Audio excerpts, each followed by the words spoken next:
Hello everyone, how you doing today? Welcome. Oh, hang on a second. There we go. That's why. There we go.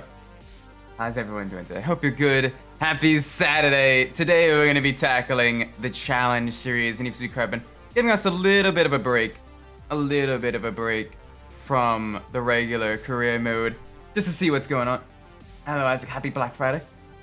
Well, today's Saturday for me, but happy Black Friday, happy Saturday, happy Thanksgiving. How has things been for you? For sure. Hope things are good. Today we're gonna be tackling the challenge series. Let's dive into. We already did one of the checkpoint races, so let's start doing those first. Get ourselves warmed up with a little bit of time trial, a little bit of point to point. Getting things getting things back into the swing of things. Get to try out some new vehicles as well. One of the ones we have is the Plymouth Barracuda. Absolutely gorgeous. It's got power. It's got speed. I gotta dial back my game volume ever so slightly. Hope today is good for you. Hopefully I can bring a few smiles to your face. Trying to tackle some of these, because some of the challenge series events are actually surprisingly difficult, especially the gold level ones. Oh gosh. Yeah. Mainly because you can't really tune the vehicles you're driving, so you have all the quirks and everything of those specific vehicle classes, and you can't really tune around them, so you gotta drive around them instead. So I usually tune my muscle cars to get just a little bit more grip, a little bit more turn in, a little bit more front end bite, and that ain't really happening right now. So instead, we're trying to really swerve around here in the very heavy, very squirrely Hemi-Cuda. Looks gorgeous though. Sounds great too. Got a little bit of damage, but we can manage that. Oh boy. Just a little tippy taps to the brakes, getting through the turns. Getting up to speed with this. It's no problem. It's a slowing down and a turning that's the tricky part. Basically you want to use the nitrous to kind of prevent the back end from stepping out, because otherwise the car turns into a slidey punk. Right now it's very nice.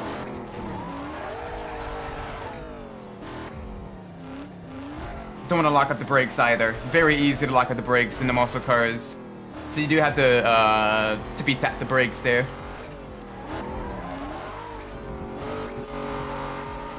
Welcome Trezione. I hope you're doing well today. How are things?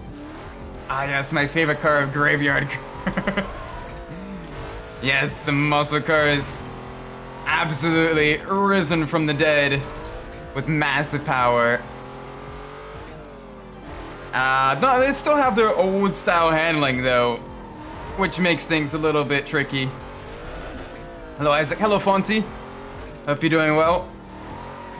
Hope things are good. Right now we're gonna be tackling the challenge series today in Need for Speed Carbon, specifically the PS2 version.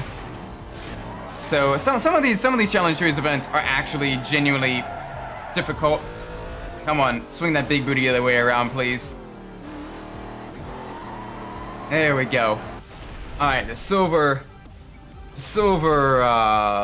time trial is complete. Now we can try the gold one. Gold one I think is okay. Alright. Yes, please save. And do not crash.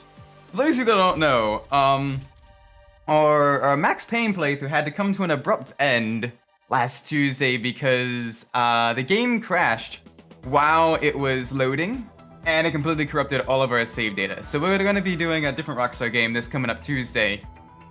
But oh, that ended very, very poorly. So hopefully we can eventually go back to Max Payne 2 and do a playthrough without any issues. Now we're in the pork. Max. Yes. It became It became Max Payne with an I instead of a Y. Because you don't ask why I am in pain. Alright, I forgot the Porsche is an exotic car. It's got no acceleration. It's got great handling and good top speed, but the Porsche has not the best acceleration. It's struggling even to get past the 130 mark due to the carbon handling model. Thankfully though, I can take the corners near flat out, most of these corners. Gotta make sure I really rev up the engine to its absolute limit as well. Oh, I love Porsches though. They don't love me in racing games usually, especially more sim-like racing games, because of their tail-happy nature. But they sound amazing. They look amazing. They got the iconic style to them.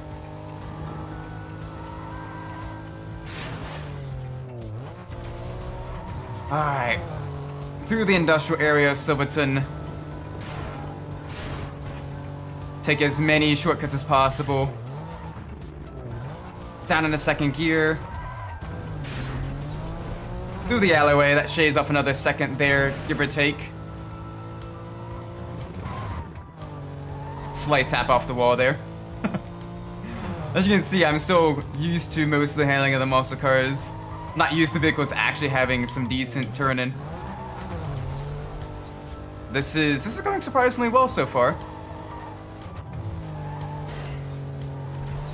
After this, we should try some of the sprint races or circuit challenges in the challenge series. Oh gosh, that was a bad corner. That was a very bad corner. Alright, off throttle just a little bit, get some turning, get some front end bites.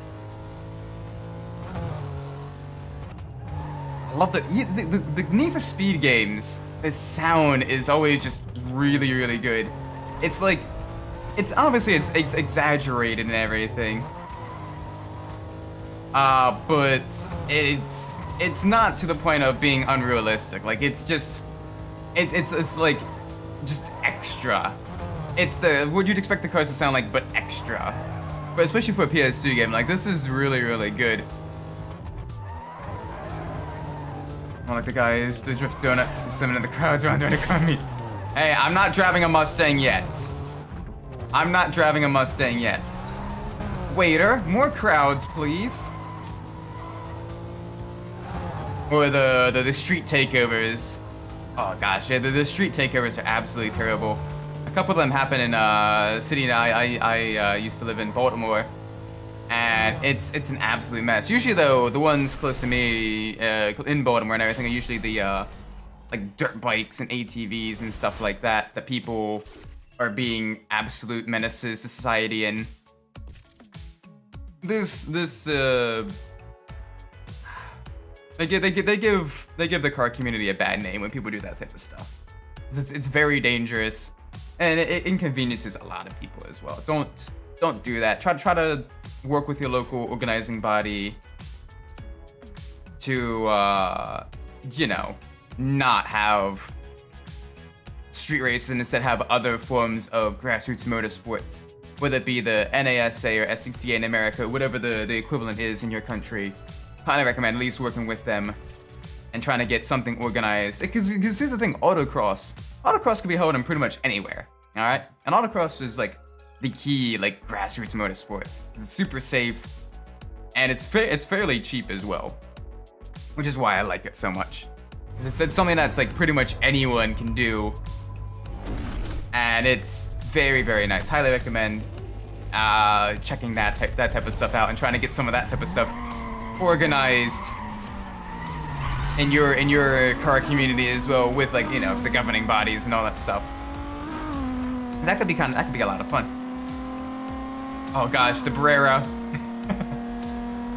I forgot how slow the Brera is. The Alpha. Yeah, exotics are definitely not that good in this game.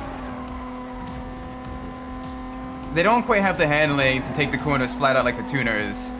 Nor do they have the acceleration to make up for their lack of ability to do that, like the muscle cars do.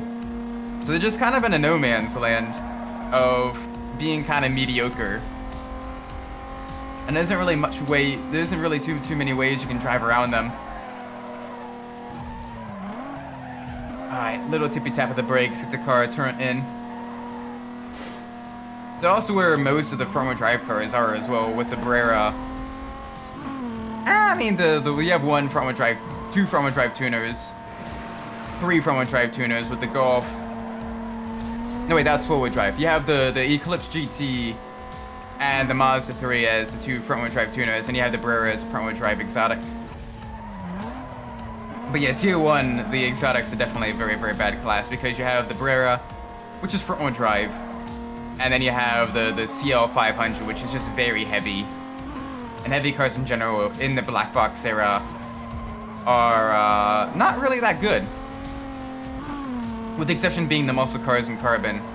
And that's literally only because they get the over-exaggerated acceleration in Carbon. Alright, here we go. Nice and smooth through here. Keeping pace way ahead of everyone else, despite the Alpha being an Alpha.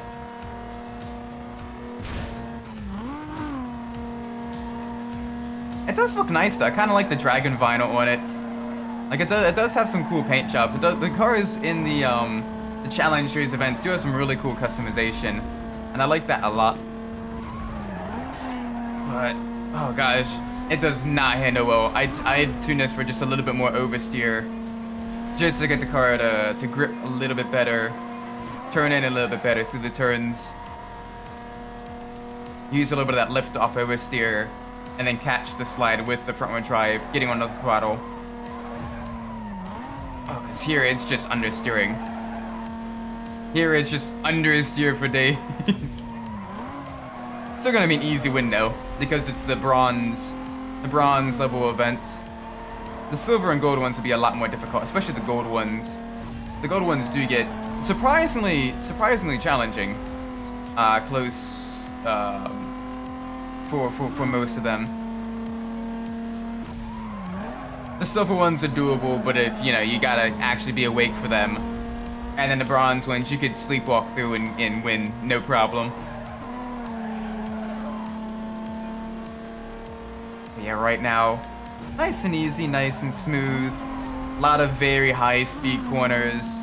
Nothing too major. No too many stop and go corners. It's a lot of fast and flowing twisty bits.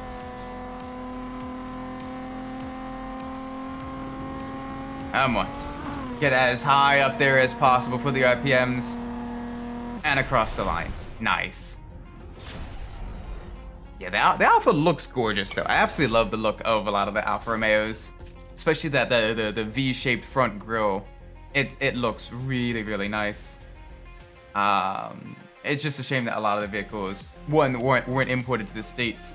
And the few that were, you have to go through their really awkward dealership networks that don't exactly have the best service, customer service for those looking to buy. Ooh, another exotic car. This time we get to drive the Gallardo.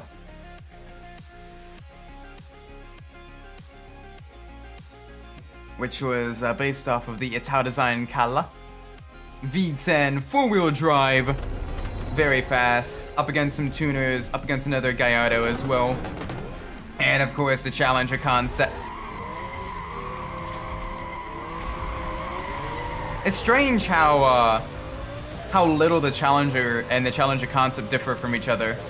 Like they kept it pretty similar. That's impressive. Oh gosh, okay, it does not want to turn. It's understeery. That's fine, we'll still push through the twisty turns of Fortuna. I'm doing it for the tuna in Fortuna. Oh, love the sounds of the Gallardo though. Of most of the Lamborghinis in the black box Need for Speed era, they sound so nice. Like, I'm gonna be quiet for just a sec so you guys can hear that.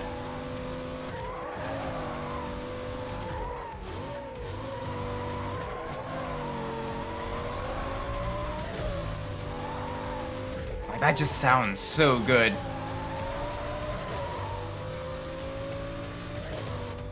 Welcome, Jada Morris. Hope you're doing well today. I got Dirt Rally 2 yesterday.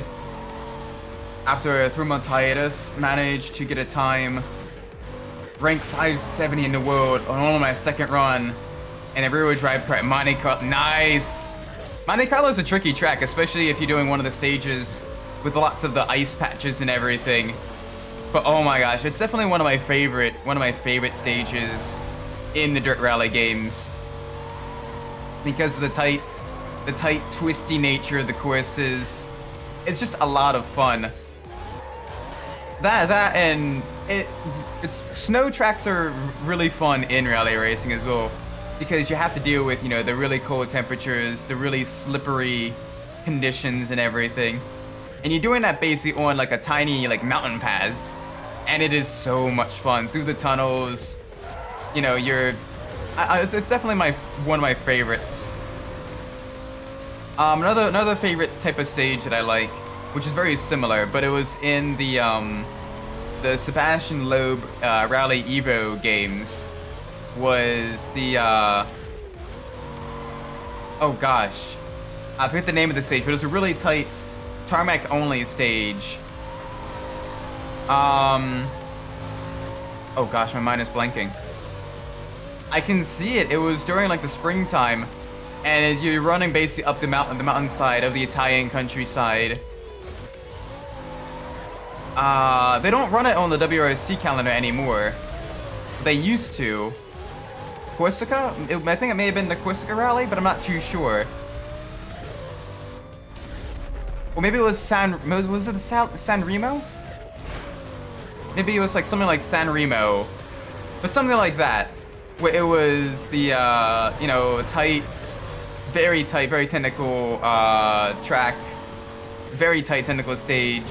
And now those are my favorite tracks to run on in Sebastian Loeb Rally Evo as well. Unfortunately, Dirt Rally 2 doesn't have that, not to my knowledge anyway. Not that I remember. It's been a while since I played any of the Dirt Rally games. But, oh my gosh, it feels really, really good. Been running that course over and over since then. I felt like Takumi driving the Impreza for the first time, and I really tried an all-wheel drive car on the course. Yeah, oh my gosh. Because what you do with those is you can literally just slide around the corners, like full-on handbrake drift, and then get on the throttle, and it just pulls you out of the slide. It's a strange experience. You realize just how fast, even on tarmac, four-wheel drive is on tight technical circuits like that, where you have the heavy slip angle. Like, oh my gosh, that is absolutely delicious handling, driving the four-wheel drive cars. Until you get to the Group B cars, then it becomes terrifying again. Group P cars are genuinely scary. The sheer speed, the acceleration, the fact that they're already incredibly fragile as well because they're so lightweight. They're very scary. Ooh, we're in this Shelby. We're in the GT 500. No, it was definitely Italy. I gotta look it up after this race. I'm gonna look it up after this race, what stages are in Sebastian Loeb Rally Evo. But it was an Italian stage. I can't remember too much about it though. It's been a little while since I played Sebastian Loeb as well. But oh my gosh, yeah, that was my favorite stage in that game. Oh gosh, the Mustang in the tight tentacle sections. Alright, keep the crowds away from this car. We gotta make sure we treat Eleanor nice. Oh gosh, downshift please.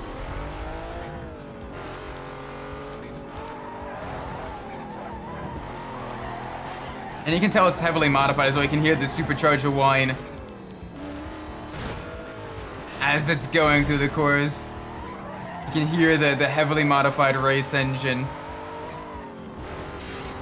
Thankfully that I'm used to the muscle car handling, so I can kind of get it to somewhat behave me.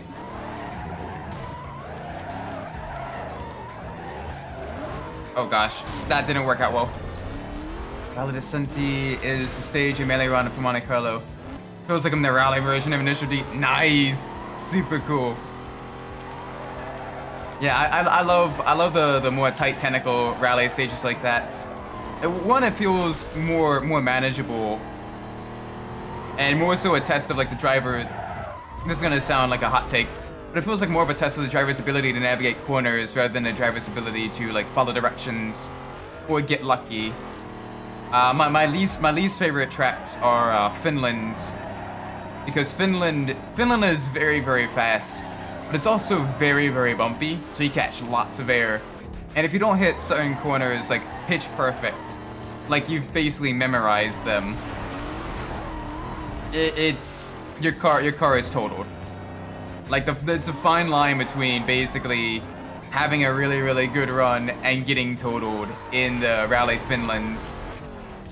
And it is very, very, very tricky. Yeah, downhill. Yeah, basically like a mountain pass stage. I love those types of rallies where it's basically just tight, technical mountains, and you're just, you know, keeping the car on the track, you know, trying to get through the corners as fast as possible, drifting where you need to. A downhill low speed technical stage chock full of hairpins. Yeah, it's only thing that'd be better is no ice.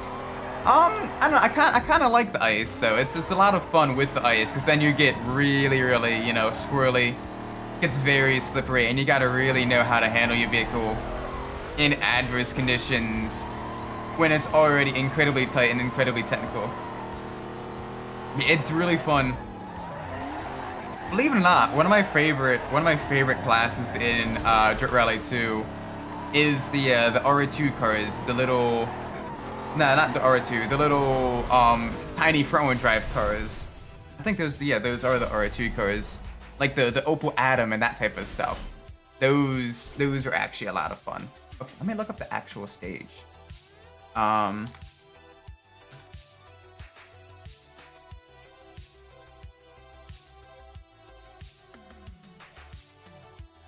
Yeah, okay. It is the Rally San Remo. It is the Rally San Remo. That was the one I liked in Sebastian Loeb Rally Evo. That one is really good. That one I think if you played that game, you would really like those stages, because all of them are just tight, technical mountain pass stages in the Italian countryside, past all the villas and everything. Like those are nice. Ooh.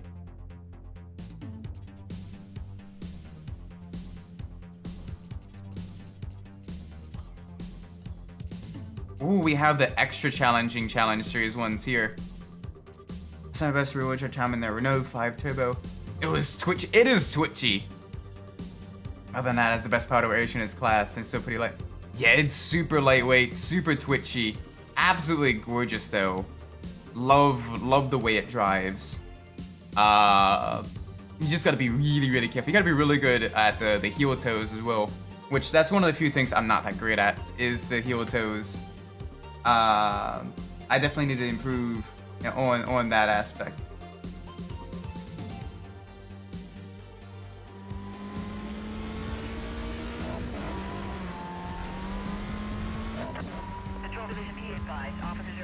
Other one is the Opel Ascana. Yes, that one is really good too. That one's a more underrated kind of Group B era vehicle. It was really nice to drive. It's very rear heavy though, very long wheelbase, so it's easy to get it all kind of swung around. But it's really nice. Oh gosh. All right, nice and easy through here. It looks so good. It's very nice. Love the speed. Love the power it has as well. It's got a lot of power for its for a rally car. But the weight kind of helps it as well stay on the ground. Kind of helps with the low grip traction. All right, 1 minute down. Have another minute to go. This should kind of help give us a little bit of breathing room. Yes. Welcome, Ford Shelby GT. Hope you're doing well today. Hope things are good. Hope things are very, very good. Interesting that there's already a Heat 3 police car. That's fine. We're going to do a tight hairpin left here. We're going to be leading the police on a merry chase through Silverton. Alright, they have called for backup. We do have 30 seconds left. So as long as we can keep ourselves nice and calm and collected, we should be good. Let's get this knocked out here. The Renault has more power though. The controller lets us in. That's true. The Renault is quite nice. It's basically, do you want stability for like the higher speed courses? Or do you want the technical speed? Oh no. Oh, we need 7 more seconds. There we go. Oh, or do you want more like the stability for the high speed sections, or do you want the technical, very twitchy, slow speed handling car?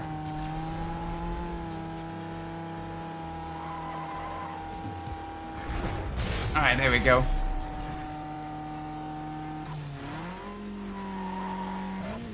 All right, we gotta get this police off of us soon before we get to the Heat level 3. Please, don't be mean. We're in a fairly underpowered tier 1 tuner car, so we gotta try to outmaneuver you.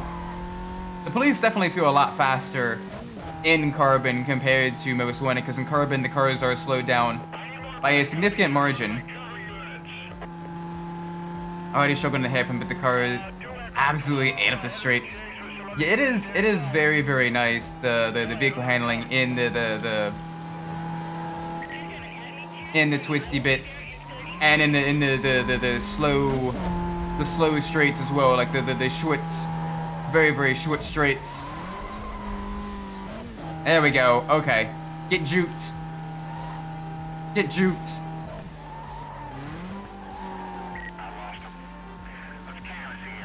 Alright, there we go.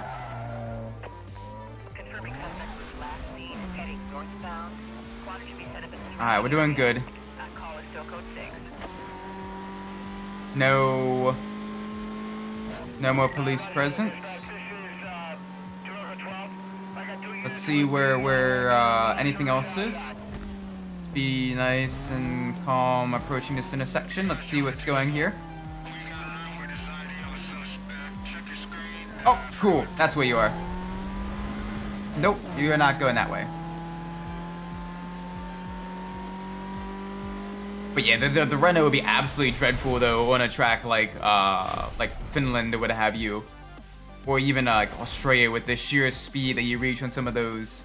You want someone with a bit more high speed stability for those ones. So for those ones, it'd be the Opel Ascana. I think would be a really, really good one.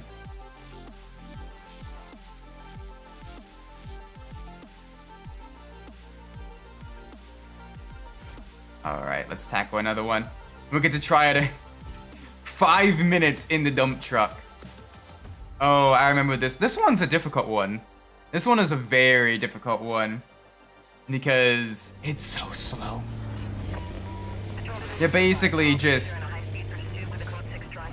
trying to take out as many police as possible and just get down as few, basically get it to where you only have one chasing you as often as possible so they don't wreck you. Best time for the Historic 2 rear-wheel drive is the Fiat 131. Ah, nice. That's a nice one as well. I love the little. I love racing the older rally cars in the dirt rally games as well, because they feel oddly more manageable than some of the newer four-wheel drive stuff. Like they just the lower power and the fewer gears as well really kind of make it manageable. Alright, let's see if any are going this direction. Okay, good. Oh gosh. Alright, you can't plow through them like you think you can. So let's try to go a different direction. Try to go a different direction, try to keep this nice and smooth. Ow.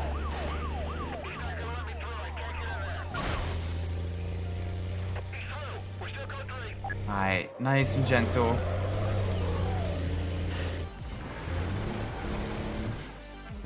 Alright. Come on, come on. I don't know why we're trying to evade the police in a dump truck, but this makes it really, really fun. Although we gotta really kind of conserve on nitrous and only really use it to... Oh gosh. Hi, I see you. Don't flip it. I don't want to flip the truck. The last thing I want to do is flip the truck. It's very easy to roll these. Okay, almost 2 minutes in. We got 3 minutes to go. Let's get a little bit of leeway. Why am I even in a dump truck and why does it have nitrous? I don't know, but I kind of love the way this game thinks. Wow. The cop tried to do a Una reverse card on me. And it's like, okay, if you can destroy that and destroy us, we will now try to destroy you.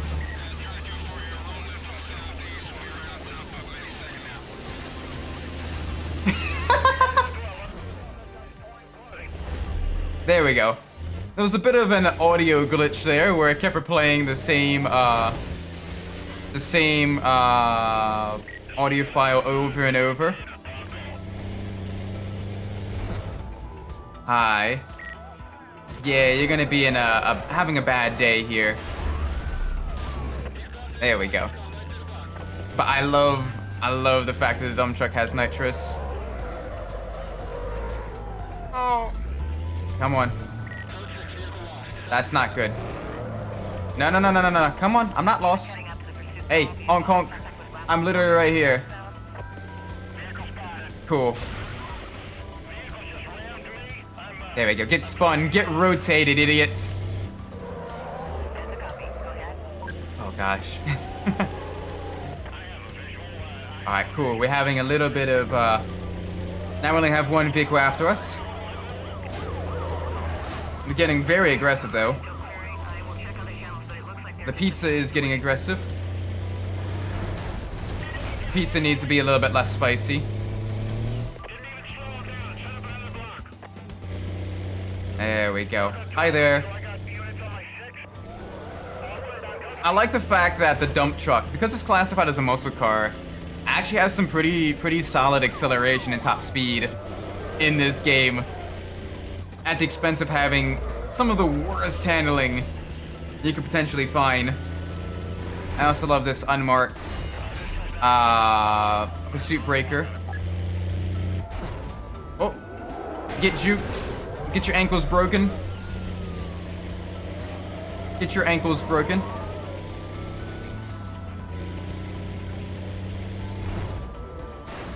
There we go. There we go. We're committing just a minor act of tomfoolery. A modicum amount of trolling. I think why the dump truck has nitrous because it's slow. And if it doesn't have nitro, yeah, that's the Doyleist explanation. But the Watsonian explanation as to why in universe would a dump truck have nitrous? I'm not sure. We need another minute though of police pursuits. But I'm glad we have nitrous on this thing. Makes it just a little bit more manageable. Hi there. Sweet. Okay, we also reset the backup timer. So, all right. That didn't do much. Bonk.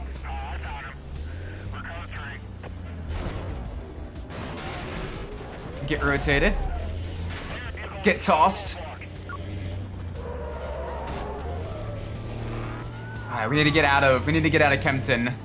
We're running out of pursuit breakers. And we are heading the exact wrong way. We want to head north to head back up to maybe like downtown area or Fortuna. That might give us a little bit more things to throw at the police. Plus also with the speed this thing can reach going through here, we may have a shot. There we go. Boop. Perfect. Oh, good. You're gonna get slowed down. Yes. Oh, you have... Yes. Perfect. Tokyo Drift that. This is going surprisingly easy. Surprisingly well. Come on, we gotta... Yes. Okay. Nice and easy into the hiding spots. Nice. Alright, there we go. Boom. 5-minute pursuits in a dump truck. Holy moly. That is insane. The next one's actually a little bit easier as long as you can avoid all the spike strips, because that one, it's 10 minutes, 12-minute pursuit in the Nissan Skyline. That one is a lot more manageable, I think. 12 minutes in a Skyline with the heat level 5 police. That's manageable. Believe it or not, that actually is mostly manageable. So where are we heading? The Skyline's actually a surprisingly fast vehicle. Oh gosh. Alright, they're already wrecking each other. That's good. I love the Skyline in this game as well. Absolutely gorgeous. Sounds good. Handles great. It just grips. And the body kits as well for it. Like it has side exit exhaust. Like this is nice.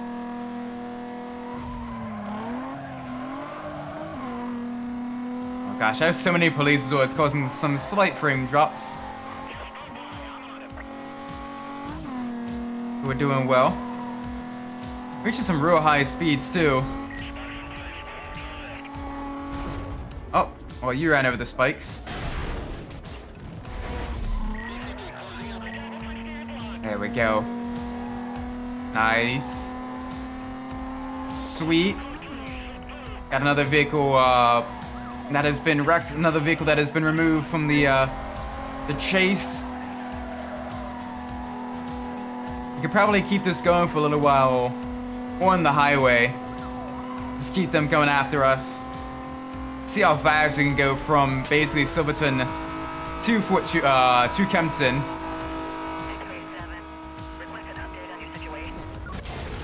Boom.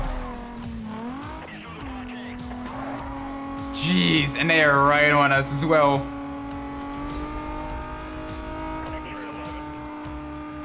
Topping out at just around 200 miles an hour. It's a shame the game doesn't use its highway network nearly all that often. Because that would make the drafters a lot more useful in-game. Basically, outside of blockers, the other crewmates aren't really all that helpful. Because if you play the game enough, you know where all the shortcuts are. And usually the drafters, so the straights aren't nearly long enough for them to really be helpful. With the exception of like a very select few speed trap races where you're trying to go for some of the achievements. Some of the reward cards. Outside of that, they're pretty easy.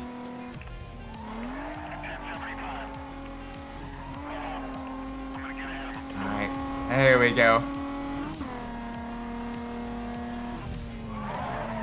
Ooh, okay, you're blocking my exit that way. That's fine. That's alright. We're gonna be cutting to the left now. Jeez, this thing stops on a dime, too. It's also why usually if I'm not driving muscle cars, I'm driving tuner cars in this game.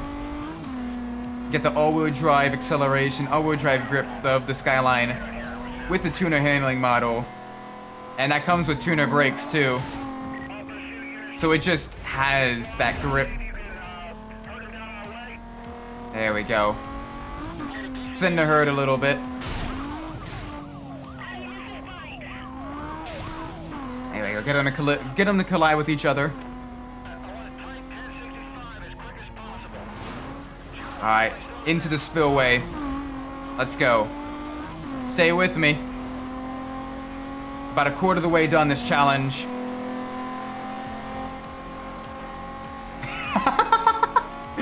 Oh, they thought they could make that turn.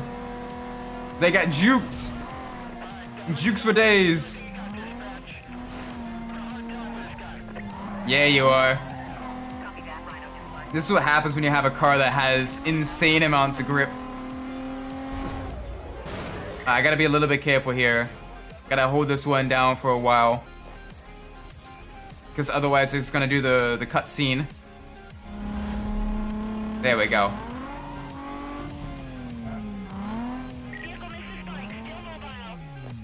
Alright. Come on.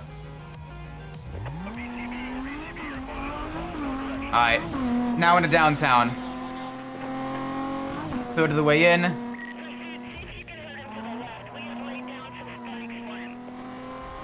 Nice. Yeah, this is doing us really, really well.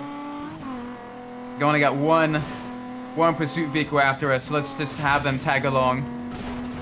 Not really that much of a threat when there's only one. They're just annoying to shake.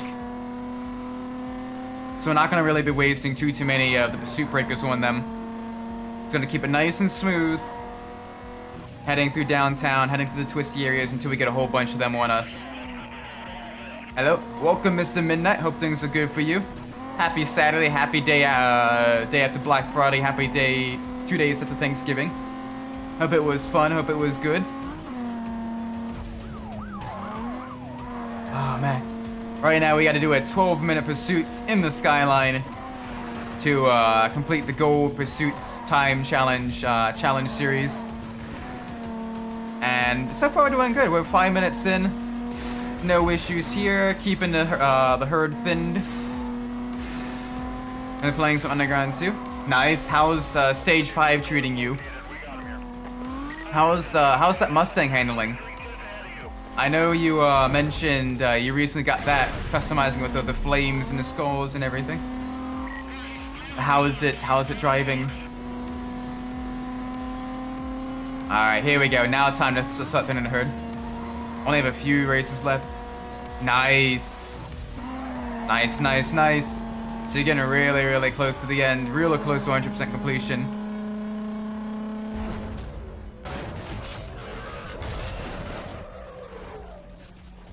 Mustang handles well enough. glad to hear that. Oh gosh, that could have been bad. Cyber Monday's coming up. Yeah, I know. I'm gonna keep an eye on the deals for Christmas shopping and everything for my family. Also, welcome Adachi. Hope things are good. Happy Saturday. Hope your Thanksgiving was well. Oh no. We still need 6 minutes left. We still need 6 minutes left. Hey, buddy. Oh, sorry, how about you? Oh, it's really good. I made some nice pumpkin bread pudding with the raisins in it and everything. Absolutely delicious. I had lots of good food with the family and all that. Someone made some slow cooked turkey. Someone made some nice homemade mac and cheese. We even have the sweet potato casserole as well. Oh, that sounds good. It is very good. It's one of my favorite dishes to make, despite the fact that it does take a lot of ingredients, and probably isn't all that healthy for you, but it tastes so good, so it doesn't matter.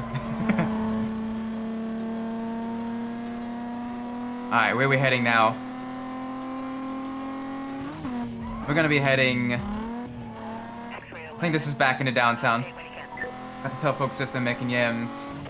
Add them. Ooh. All right, I gotta do that next time. That sounds really, really good. It sounds really tasty. So you get the sweetness of the yams, you get the savoriness of the cheese and everything. Oh yeah, that sounds good. That sounds really, really good.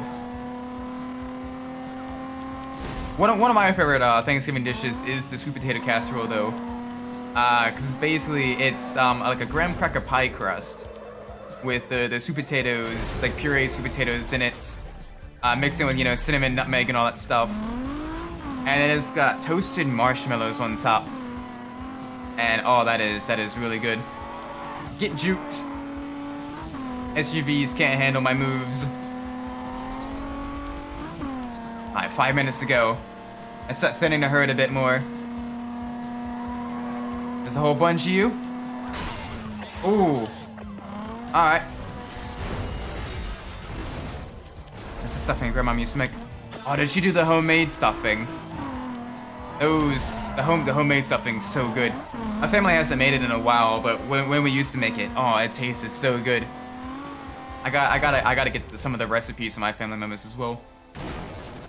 For like some of their signature dishes.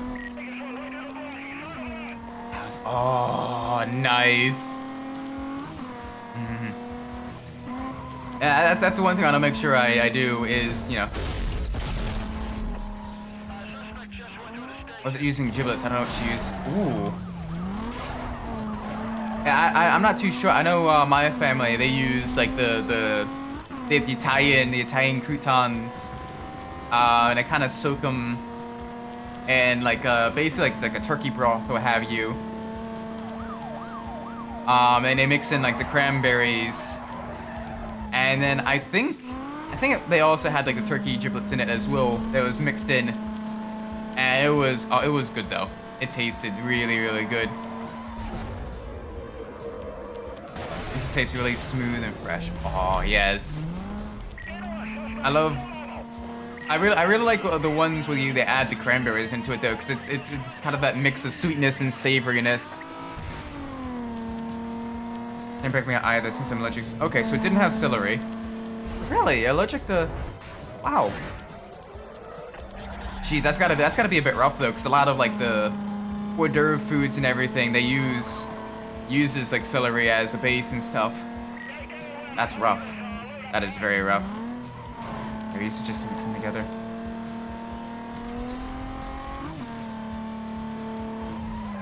Yeah, it's gotta stink having like food allergies and like other like dietary restrictions. Like I know I'm lactose intolerant, and so I gotta be really, really careful with the dairy. I gotta basically take medicine if I know I'm going to be eating it. Otherwise, I get like really, really bad stomach pains and everything. So I know the feeling of, oh no, I can't eat that, but it looks so good, but I can't eat it.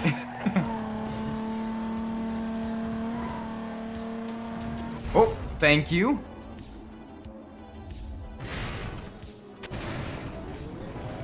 Okay, there we go. Oh, get off me. Yeah, I can eat certain cheeses. Some cheeses, yes. Some of like the harder cheeses are a little bit more tolerable, more manageable.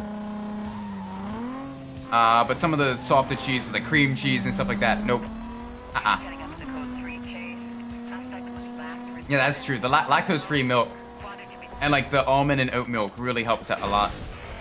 I can't imagine like if I was lactose intolerant and born a couple decades earlier, I probably wouldn't have those options nearly as readily available. But nowadays, it's even available in like most like fast food restaurants and everything.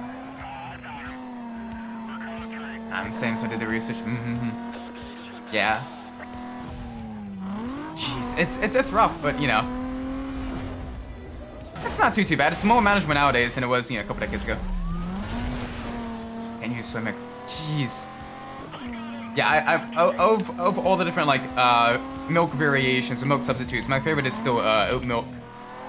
Unless I'm gonna be baking. If I'm baking, I prefer almond milk. So that kind of adds like a slight almondy flavor. A slight almondy flavor to the what I'm baking, which makes it taste really, really good, honestly. Like I like it a lot. There we go. Mine's lactose. Okay, so you still like the more kind of milk taste ones. Those ones aren't bad.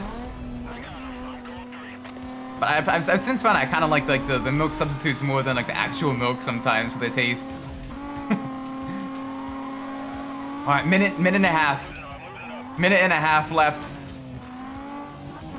Oh gosh, game. Don't be like that. Don't be like that. Hi. You see me. Alright, we've thinned the herd a little bit too much. So we gotta be a little bit careful.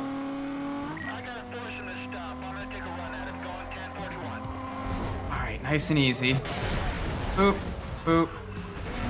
Alright, save our, gotta save our speed breaker a little bit. Alright, got a minute left. We gotta start thinking about how we want to evade. I think heading to Fortuna might be our best option. We still got plenty of speed breakers we haven't used there. Tastes similar to regular milk and works the same, so I use it for milk ramen. Ooh, I've never had milk ramen. I gotta try that as well. I've not had too much Japanese food, with the exception of when I go to like the sushi places and everything. And there I just get, you know, sushi, like unagi and that type of stuff. But it tastes really, really good. Oh gosh, this is gonna be bad. Down a gear, down a gear, down a gear. Alright. 10 seconds to go. Come on. Yes, this should be it. This is it. Oh, he didn't get slowed down either.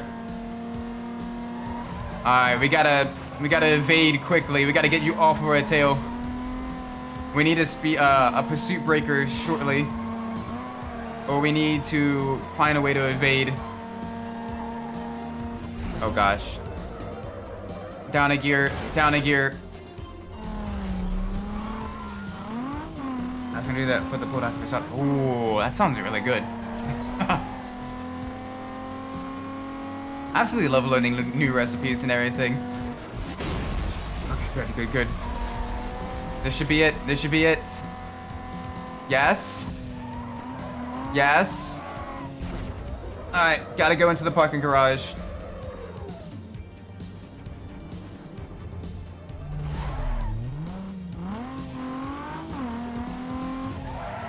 Oh no! No! They saw.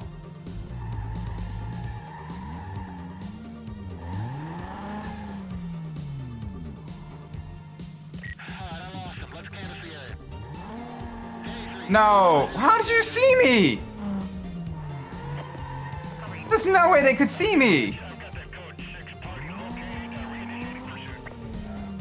There we go. Oh, they're gonna see me. They're gonna find me.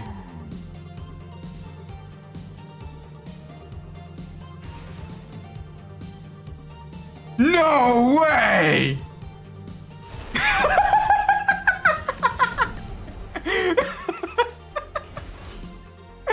No way!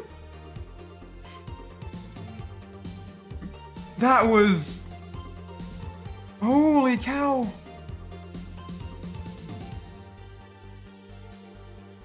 Oh, someone clip that, please. That was... Oh, it just was like, nah, there's no one here. There's nothing here. Thank you for the GGs, by the way, for Choppy GT. Appreciate that. No way. That is perfect. So the hiding spots literally make you just invisible. Oh my gosh. That is perfect. I've never seen that happen before. Like legitimately, that is amazing. Oh my gosh. Oh. Alright, let's do a canyon. Let's do some canyon races now. Let's get away from the police for a time being.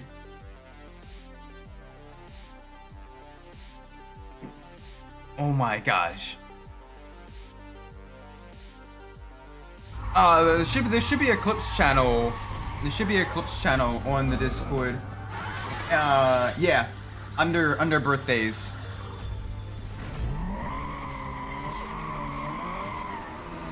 That should be where the clips get posted. Oh my gosh, I can't believe that happened though. Alright, now for some standard canyon racing. Thank you for that, by the way. Oh my gosh. Oh my gosh. That was amazing. That was super cool.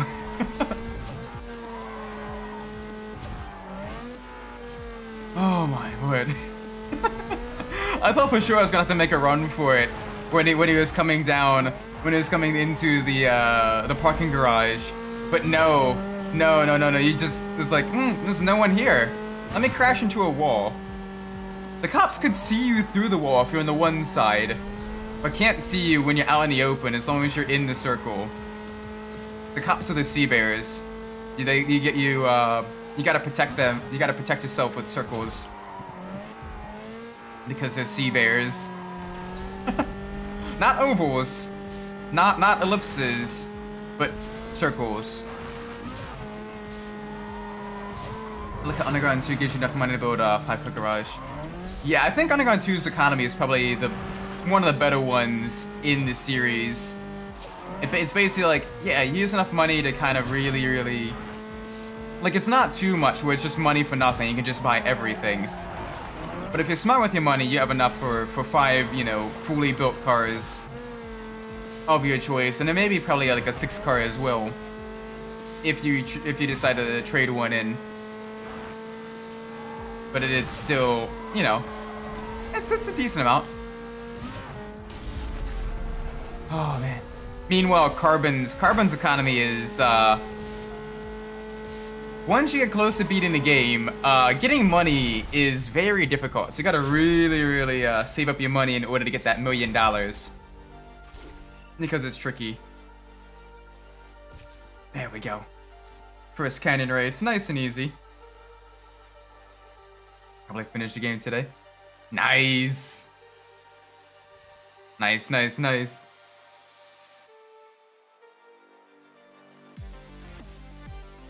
It's a fun game. I like it a lot, despite its flaws. It is just a very enjoyable game. It's definitely a game that you can kind of take at your own pace. There isn't really as much pressure to, do this. It's basically, I'm gonna do this here. I'm gonna go get some upgrades. I'm gonna go over here. You can kind of, make your own journey, which I like. It's probably Opposite 2, Most Wanted 05, or Burnout 3. Oh, Burnout 3. I love Burnout 3. But getting 100% completion in Burnout 3 is very difficult. Mainly because of the takedown targets and 2 or 3 of the signature takedowns. Everything else is perfectly manageable, with the exception of those 2 things right there. Because it's very tricky. Like getting all the getting all gold medals, with the exception of the open wheel tournaments at the very end, not that bad. Getting all the postcards, as long as you can avoid hitting traffic, pretty easy. Getting all gold everywhere else, really easy. You're not gonna 100% Burnout 3. You can get 100% save up game facts. Smart. Oh my gosh. Burnout 3 is one of the few games that I've never actually 100% completed. Despite the fact that I've played through it so many times, I've never actually 100% completed it. Usually it's like 1 or 2 signature takedowns that just won't happen, no matter how much I try. Usually it's the truck torpedo and the tram ram as the 2 that get very difficult. And then the 2 bus takedowns and the 2 tram takedowns during a race are both also very, very difficult for the takedown targets. Unless you're setting like a really, really long race at like Island Paradise, or basically whatever one has a tour bus section, or the a 10-lap race at like Winter City or something like that. The little tiny like German city.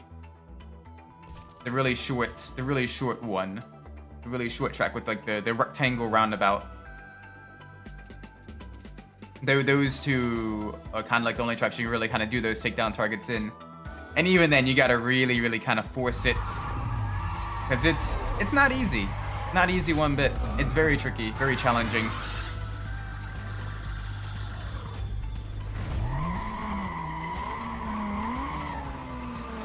Alright, here we go. Big speed. Let's use the Nissan Z with its VQ35DE engine. About 300 stock horsepower, give or take. With the FM chassis, same as the Infiniti G35. Absolutely lovely car. Drives like a dream in this game. Slight understeer though. Not nearly as good as the Skyline or the Evo. The Evo is probably one of the best tuner cars in the game. And it's absolutely gorgeous. Alright, nice and smooth through here. Be gentle.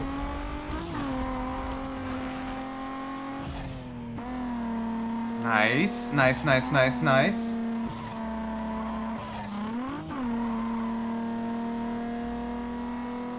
Alright, yeah, I can hear them. They're getting kind of close to me.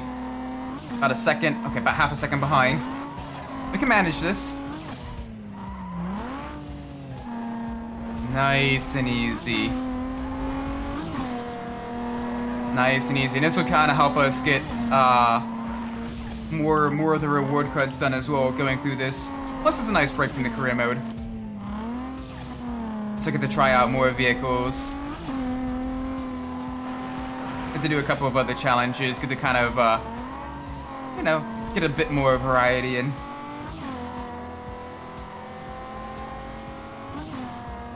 We're getting close to the end. I hear Potter.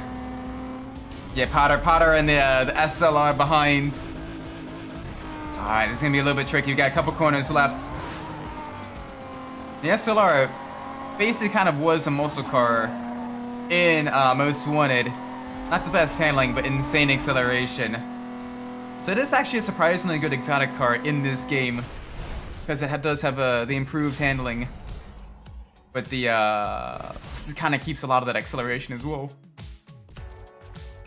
There we go. There we go. Nice.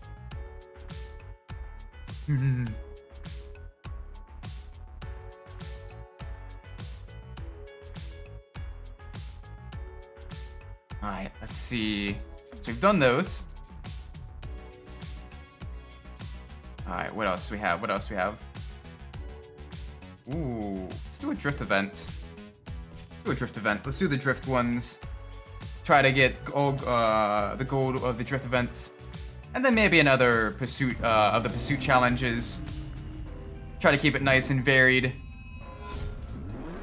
In and outside the city.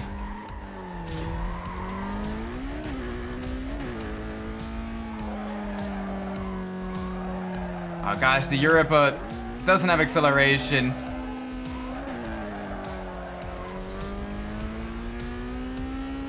There we go. Keep it nice and high. Keep it in the blue. Gotta have a shallow drift angle though because of that. Don't want to go too slow.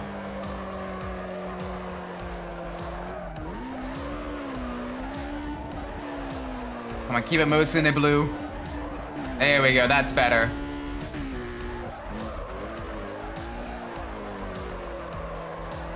It's weird that the Europa isn't a vehicle we can really drive in the game. It's basically just in the challenge series, just like the MR2 and the Roadrunner as well. Unless it's like a secret means of unlocking them, or like they're collector's edition only vehicles or something. It's a shame because the Europa sounds absolutely gorgeous. But it's just, nope, not a vehicle you can drive.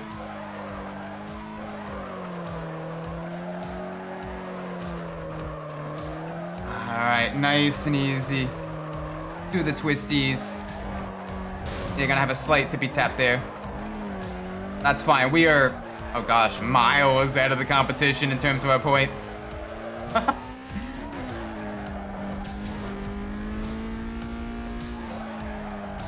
Also, welcome to those that are just joining in. Right now, we are working on completing all of the challenge series events, trying to complete as many of them as possible today, just so we can potentially go for some more reward cards.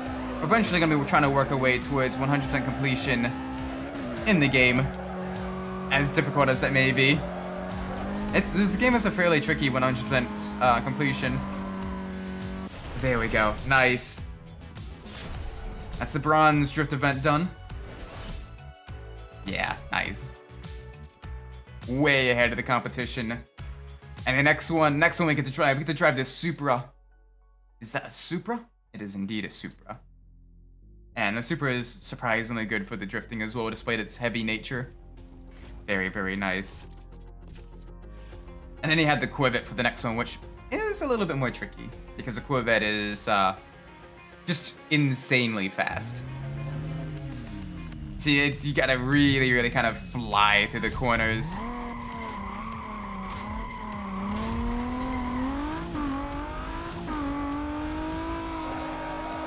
There we go.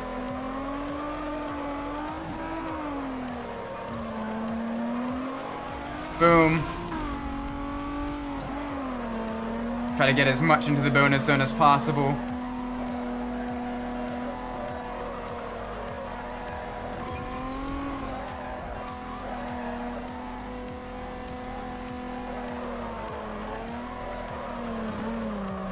Alright, keep it in the blue. Keep it in the blue. Get that score as high as possible. Oh, the tuners feel so good to drift though.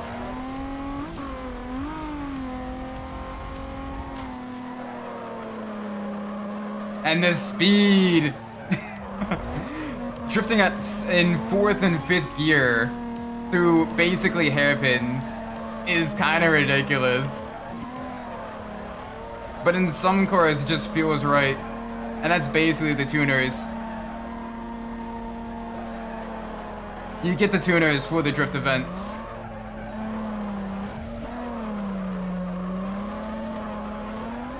I know I was to be a Monday stream sometimes, right? Yeah, probably either a Monday or Tuesday stream. I think basically the plan is to finish True Q. Yeah, finish True Q. Then maybe either probably do then my summer car, and then afterwards then do Underground Rivals. I think is the plan for that. Unless I kind of open up some free space for the Tuesday streams, but Tuesday's kind of primarily a Rockstar Games game stream. But yeah, that'd be kind of fun. I don't know, there's just so many games I want to play, and so few days to stream. Because I'm working most days, like full days, Fridays now, so I can't do that. And then Sundays I'm usually getting things prepped for like the full week ahead and all that. So it's very, very interesting. I'll just see the picture of Righteous Conductor. Yes, I saw that. It looks nice. The one you try to get as close as possible, like basically like the replica version of that, right? That's that one. It looks pretty close.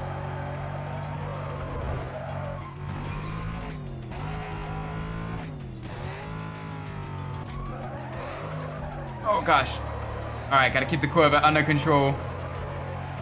Corvette is a murderous little machine. Corvette is basically broken in carbon, but broken in the best way possible because it just has insane acceleration, but it's got really, really good handling as well. Sadly, can't put decals on the quarter bus. That's true, but I mean, it still looks really, really close. Like, it's about as close as you can get, and it looks really, really solid. Like, to the untrained eye, someone's gonna see that and be like, oh, that's Rachel's 350Z. Like, it looks really good. Like, all things considered, it looks really, really good. Gosh, the acceleration of this is terrifying.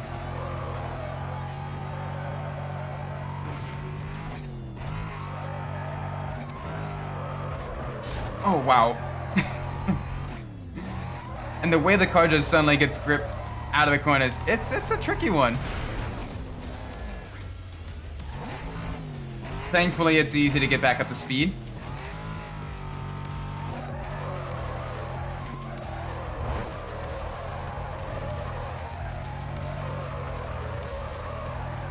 It's also the east side of his vinyl, but it isn't Eddie's. Oh, I wonder whose version of the vinyl it is. Because don't all the Eddie's posse, don't they all have a slight variation of the east side of his vinyl? I might be misremembering, but I thought like each of theirs is like ever so slightly different. Well, I may be very much misremembering it.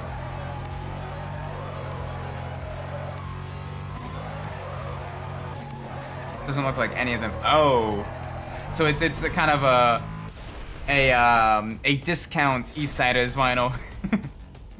Discount Eastsiders.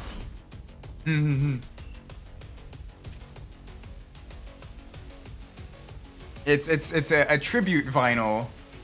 This is probably the best way to put it. Maybe it is, but I can't tell. Yeah, I don't know. You don't really see too much of Eddie's posse's vehicles. But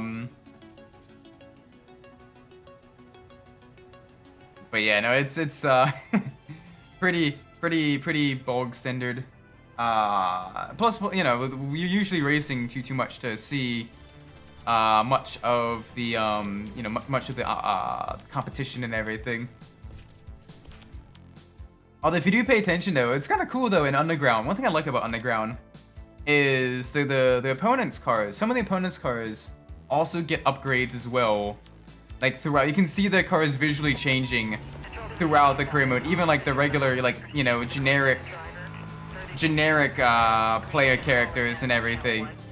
Not generic non-player characters, like the you know, the ones that don't send you voice messages, like Jose and that stuff. Like you see their vehicles also getting upgrades, and it is super cool.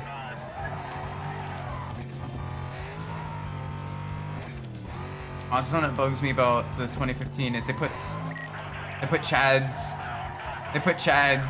vinyl on the Super, despite it being in the S2000. That is true. That's very surprising as well, because like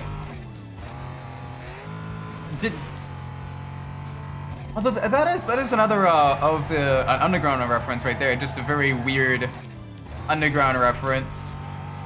Like, it's like Sonny's being on the newer Golf. Yeah, I get that. Izzy's being on the RX-7? Or was it the Miata? I forget which one. I think it may have been the Miata. I get that, because there's no RX-8s. But if the S2000 is already in there, and he drove the S2000, like, yeah, put it on there. I also put Rachel's vinyl on this guy. Oh, 2015. Oh, 2015. Why you gotta hurt me so? Granted, I don't think... I may be misremembering. It's been a while since I played 2015. Was there any of the Nissan Zs in 2015? I don't think... Oh, there was an older Z. You had some of the older Zs. Which honestly would be kind of cool to see Rachel's vinyl on like the really old Nissan Z.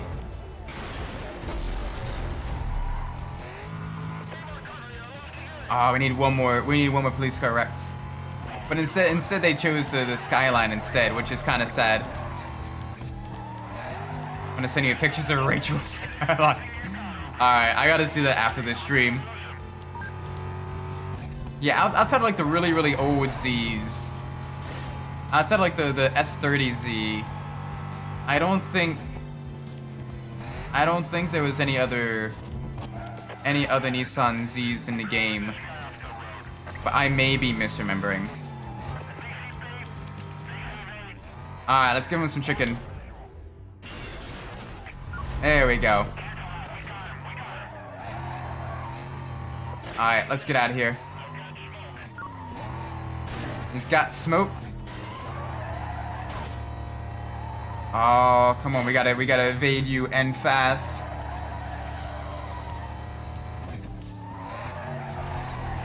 Come on. Just drifting this muscle car.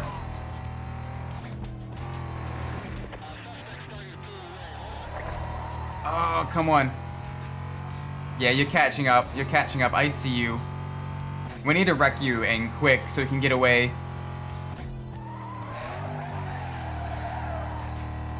It's much more difficult to really evade the police in this game versus not underground, most wanted. Uh-oh. Hot take? Alright, let me get a second. Like underground rivals more than Combatant Own the City. I mean, I've only played the DS version of Own the City, so I can't really weigh in much on that side of things. But I will say Combatant Own the City was a decent game on DS. But it was it had a lot of flaws as well though. The rubber band AI in Own the City DS was truly dreadful. Ha! Get juked! Get juked. Nice. Smooth operator. Come smooth operator. Alright, let's be nice and gentle. Get the car to a hiding spot. Let's see what we got here. There we go. Boop. Nice. Bada bing, bada boom. Next Tuesday's Mini Club LA remix, I believe. Yes, that is correct. Because I tried for multiple hours. And I was not able to recover the Max Payne save data. Which is frustrating, because we were getting really, really close to completing the game. But I legit was not able... I was not able to get that recovered, which is sad. Very sad. We just have to hold it off for a little bit, and then do another playthrough. I'm thinking probably do Mini Club LA remix, then San Andreas, and then maybe try again Max Payne 2, because that'll be between the length of San Andreas. Like, we should be able to you know, have a fresh start without, you know, memorizing too much about Max Payne. Is this the really fast racing VTuber? I am a semi-fast racing VTuber. Hi there, Greg. Hope you're doing well today. Hope things are good. Right now, we're doing the challenge series in Need for Speed Carbon. We gotta take down a whole bunch of police vehicles and evade in this Subaru Impreza STI.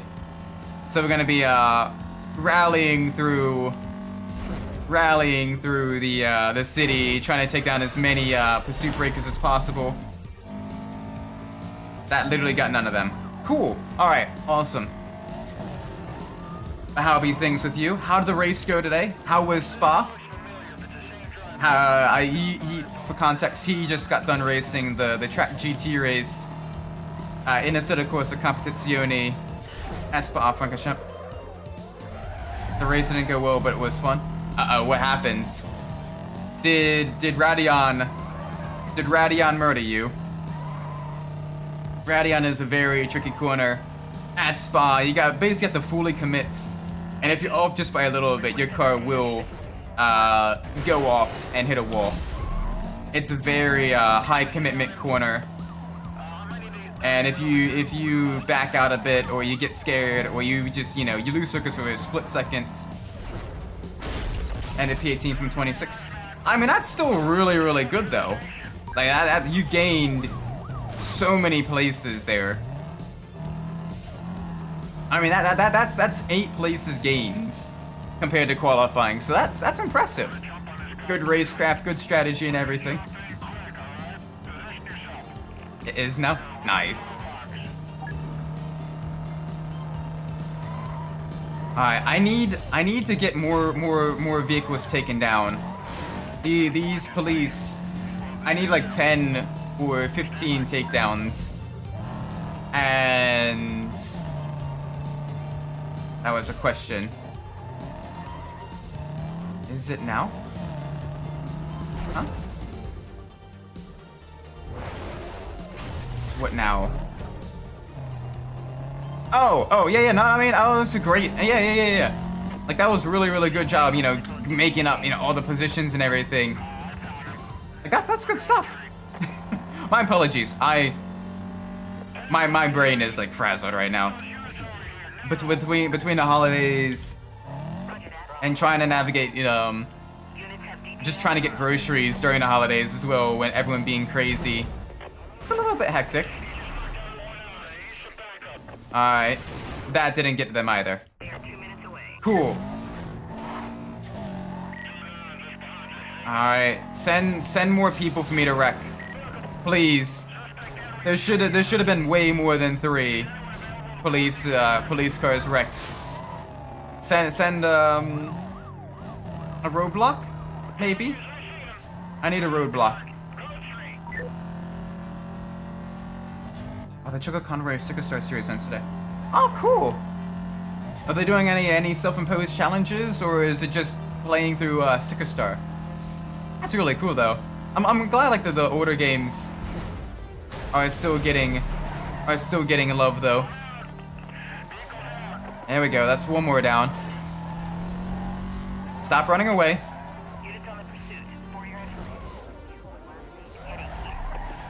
I'm literally right behind you. There we go. Alright, everyone stay close. Everyone stay close. Everyone stay close. I'm gonna try to take them down. Alright, well, they're being dumb. They're being extra dumb. They got extra stupid in their cereal today. There we go, that's another one wrecked. And then we can take down the building too. Nice. He's basically reviewing the game and pointing out why he considers it the worst game he's ever played. Oh. Oof. Oof. So the old game's not getting any love. He's getting a lot of hate instead. Hey, and sometimes it's fun to play the crap games though. I'm gonna practice at this stream. Probably about 40 minutes after the stream. I do need to make and eat dinner. It is my turn to make dinner tonight. Afterwards, yeah, I should be free. I should be free for more practice at either Spa or Zenvut. Sandy. Send the playlist. It's 6 videos long. Yes, please. Definitely looking forward to listening to that. Alright, I need 2 more. I think 2 more or 4 more. Somewhere between that range. We'll figure out when we wreck enough cops. But yeah, definitely looking forward to doing some practice. Because I still need to practice my full stints in at Spa for the V-Track race next weekend. I'm pretty comfortable with Zandvoort in the GT4s, but Spa and GT3s is going to be a little bit tricky, I think.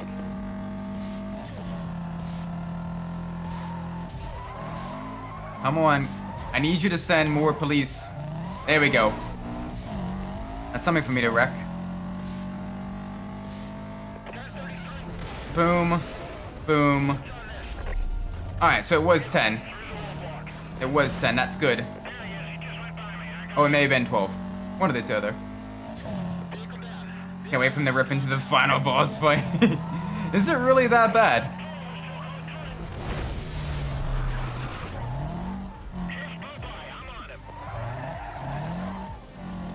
Get juked.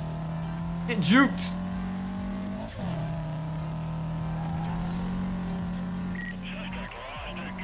All right, we can swing around. We can swing around and head to the hidey hole.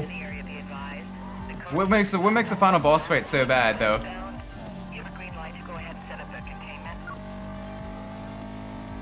Hi there. There we go. Nice. Woo. Oh, that is nice. There we go. There we go. And now the gold level event for this.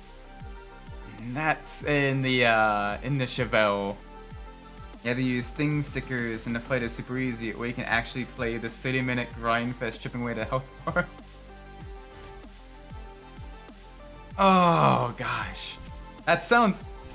So it's either trivial as the final boss, or it's obnoxiously long, and probably still trivial.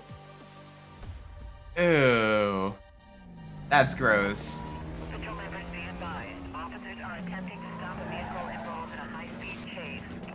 Oh, I should have hit that. I should have hit that. That would have given me a lot of... Oh, please. That would have given me a lot of police wrecked. Alright, this should give us a lot. Please be a lot. It was 1. Cool. Everyone's running away. Alright, there we go. 3, 2, 1. There we go. We can avoid the cutscene now.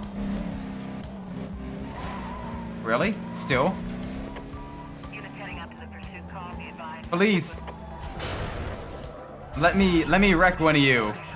The fact that we only have one. The fact that we only have one police vehicle wrecked right now is a bit disappointing. Because we've already used 3 pursuit breakers. And it seems the police are running away from us instead of us running away from the police. Like, come on. Be nice to me. There we go. Thank you, game.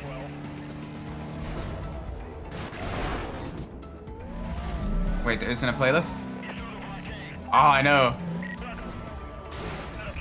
Unless you want to make a playlist. I mean, if you send me the first one, put the first one. Yeah, that works. Yeah, I either make a playlist so you can put the first one, and I'm sure YouTube recommendations will give me the subsequent ones in the series. Alright. We need to wreck so many more cop cars than 3. There we go. Bonk, bonk. There we go. That's 5. It's a little bit more. That's a spike strip.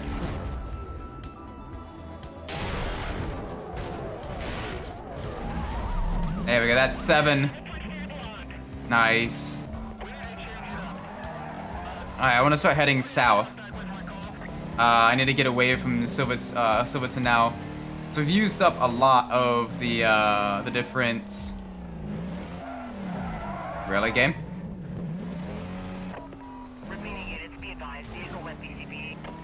Hi. There we go. Take a donut. Take a donut.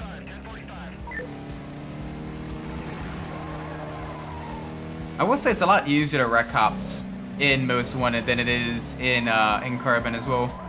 The pursuit breakers don't seem to be nearly as effective. So you gotta rely on roadblocks. Alright, come on, let's get out of here. I can see downtown in the distance. Let's see how well the Chevelle, how well the big meaty Chevelle handles the downtown area.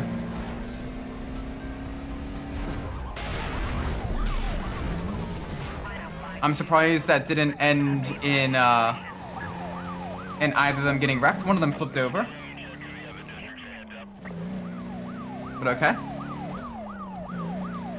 Yeah, I see you. I hear you. There we go. Bonk. And bonk. That's another one. Sweet, that's 11. Getting really, really close. So I'm just gonna keep the herd thin and just keep wrecking every single one that comes our way. This shouldn't be too hard. We might actually be able to get what we need by heat level 5.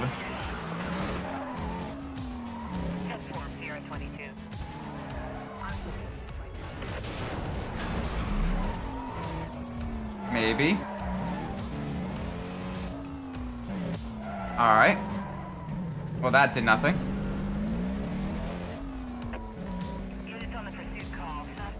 Oh, there we are. Alright, ladies and gentlemen, thank you. Appreciate that. That's gonna be viewing for tonight.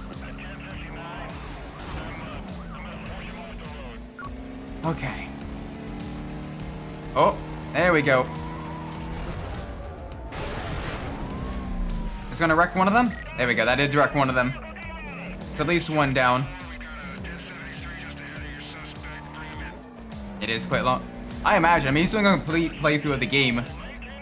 So that's gonna be a fair, you know, kind of something I watch over the course of, you know, couple weeks, I imagine.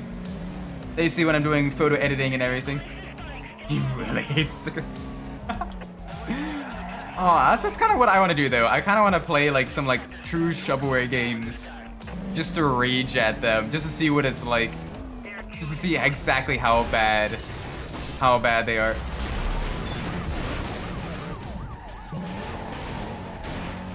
Alright, that was risky, but it worked.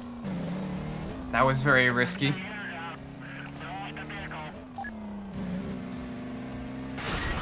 There we go.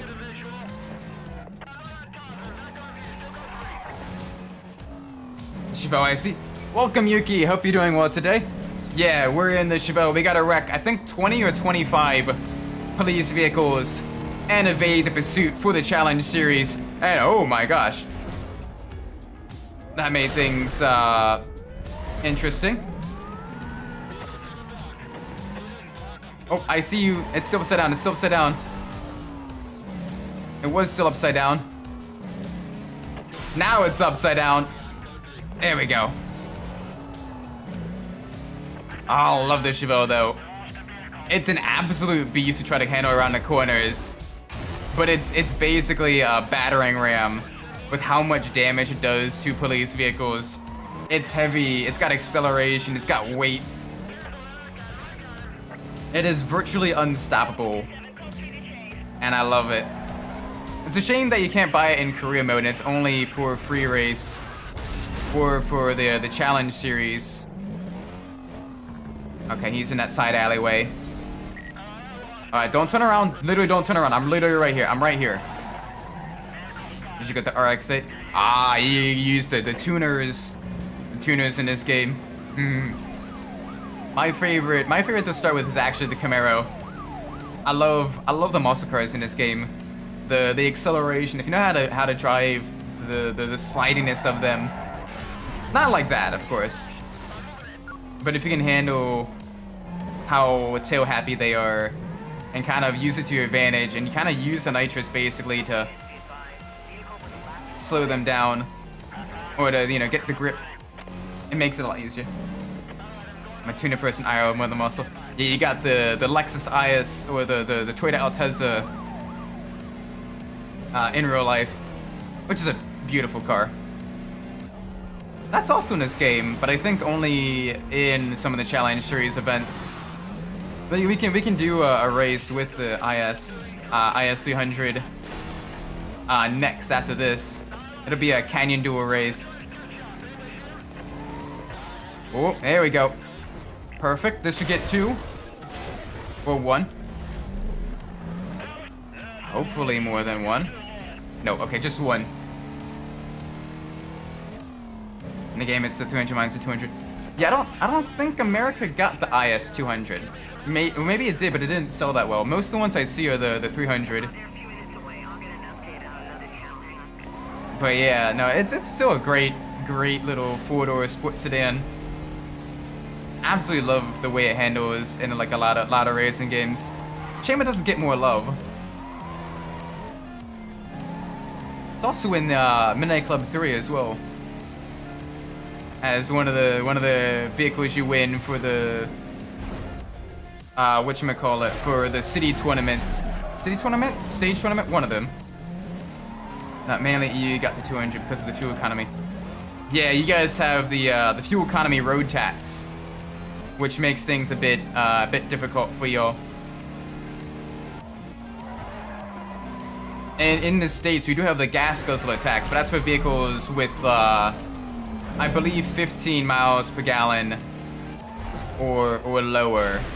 I think it's 15 miles a gallon is the limits before the gas guzzler tax.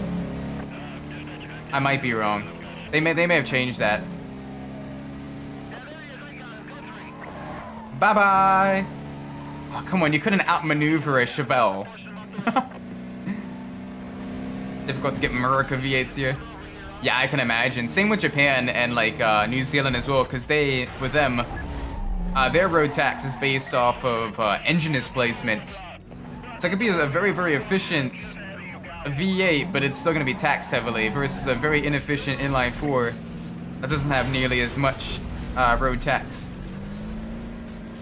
Seen a C8 though. Nice. Yeah, I love my Corvettes.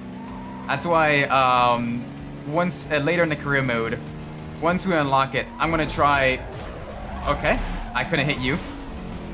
I'm gonna try to get the C606 Corvette, because those are absolutely gorgeous, and it's basically OP in this game. The Corvettes. All right, 3 more. Getting really close to heat level 5. Heat level 5 is where it gets real difficult. I need a couple more roadblocks. I need a couple more roadblocks. C601 is the best. Oh yes. Those are really nice. Absolutely love the see-through hood as well. I think the C7 also had the Z01 version, and that one is absolutely terrifying as well, with the sheer power, the grip, and everything that it has. It is a very wonderful vehicle, and I'm hoping that the C8 gets a Z01, like a extreme performance package soon as well, because it's just fun. It's just fun seeing exactly how fast you can get a street car to go and still make it street legal.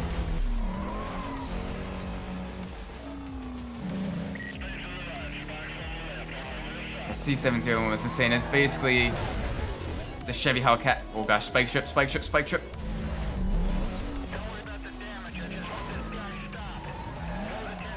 Yeah, it has the Z06 handling package with even more power. And it's got the crazy aero upgrades as well on it. Like, it is basically a track car for the road. And that is absolutely amazing. There we go. Alright. Oh, it's got the flat plane. Instead of the cross plane, it's got the flat plane. Nice. I love the American flat plane V8 engine sounds from the Coyote. Was it the Coyote or was it the Voodoo that had the flat plane? I know some of the more recent Mustangs had the flat plane V8s. And I get some of those engines mixed up a little bit because they came out really close to each other in terms of time. Alright, bus stop. Oh gosh. Alright, we gotta evade heat level 5. It's the Voodoo, okay. Yes, the GT350. Sounds so good as well. Okay, we need to thin her a bit. Let's stay close to the inside. Juke to the outside. Whew. Alright. We're gonna get swarmed by these C6s if we're not careful. Gotta be nice and gentle. Cause them a little bit more damage. See if we can't wreck one of them. Got another one rapidly coming up behind. Oh, and they've called back up. They've called back up.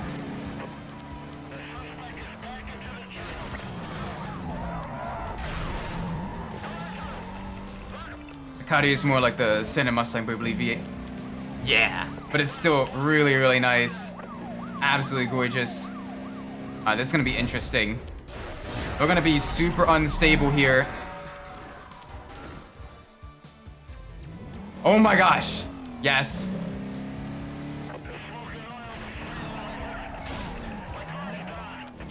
Okay.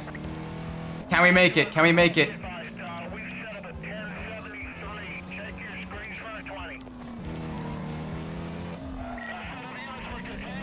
Can we make it? Yes.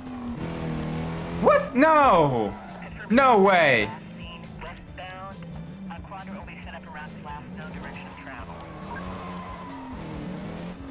There we go. Okay, we're good. We're safe. Oh my gosh. Whew. That was nice. Our poor Chevelle is absolutely trashed. Oh man.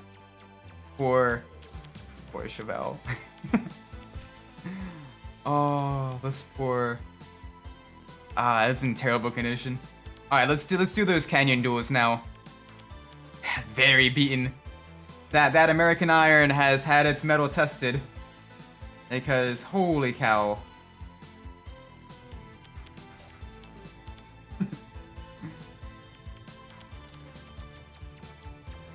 Alright, let's do the canyon duels. We get to drive the Lexus.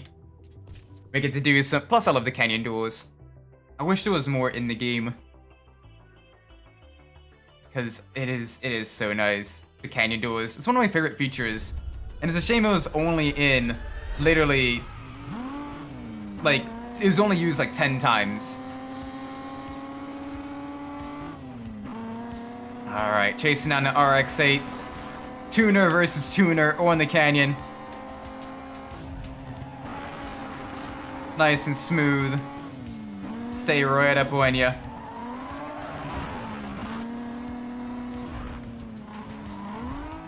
A little bit of understeer on here though. But we can stay right up with RX-8. We can probably get past it on some of the higher commitment corners. There we go. There's our opportunity. Get right up behind it. Yep, and goodbye. This is gonna be easy. Well, I need that staples button. That was easy.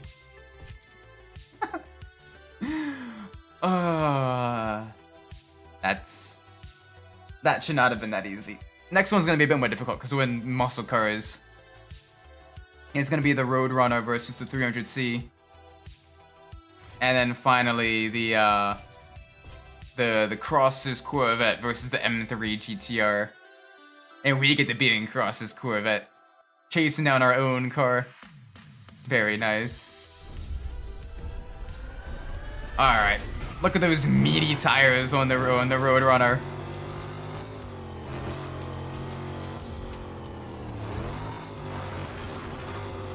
Alright, Mopar versus Mopar. On the twisty canyons. Let's see how well we can do. We're right up with it though.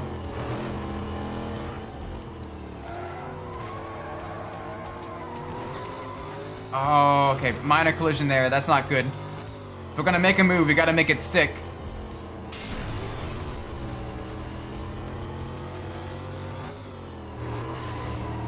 There we go. On the inside now. Keep it nice and smooth. Boom. The downside is most of these are actually really, really easy. Just kind of a shame. Because they're some of my favorites. In terms of presentation, in terms of uniqueness, it is a really, really cool mode. But it just doesn't get utilized to its full capacity. Alright, now for Cross's Corvettes. Against our M3 GTR on probably one of the more difficult. I think this is Darius's canyon duel with all the hairpins and everything. But even this isn't all that difficult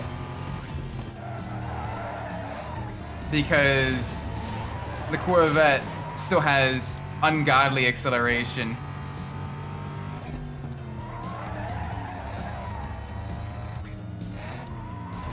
Hello, welcome Sprockets, hope you're doing well today. Right now we're tackling the challenge series, the Need for Speed Carbon. We're having a bit of a rematch right now, Cross's Corvette versus our M3 GTR. No construction at total either vehicle.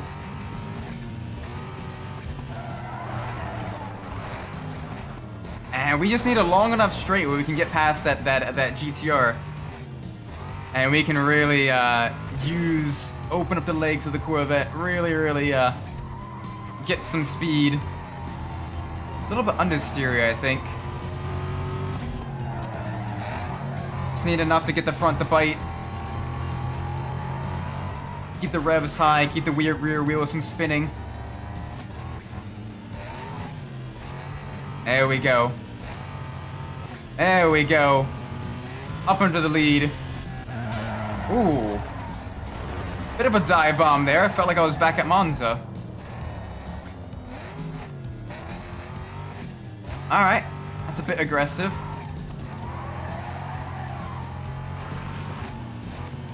That's fine. We can push.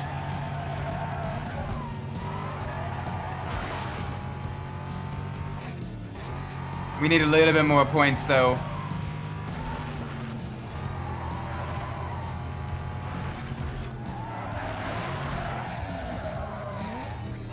Oh boy. Come on. I need at least about like 180,000 to have a nice safe zone. Alright. It's one of the few challenges where we didn't pass them right at the very beginning. Now we're being chased. And this is where it's gonna get interesting. So I gotta really kind of pull ahead.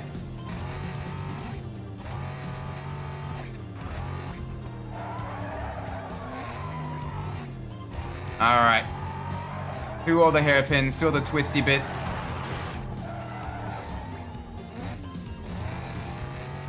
Nice and smooth. No mistakes. No off courses. Keep the momentum high. Come on.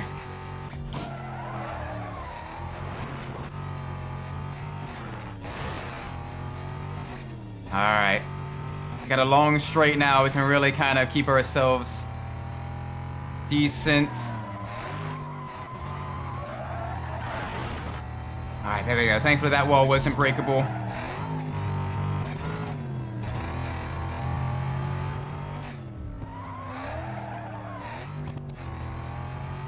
Ooh, we're cutting it a little bit close. We need to pull out some distance. We're gonna be cutting it real close here. Don't want it to get into the red. I say as it immediately goes into the red. Okay, pull out a gap now.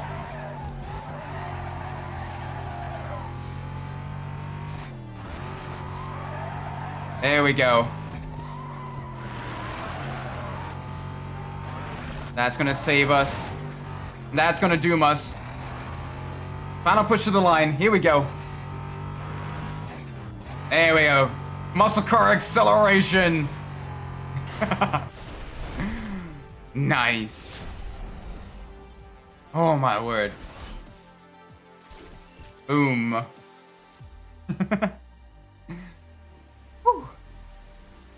Alright. Let's see what else. Let's see what's next.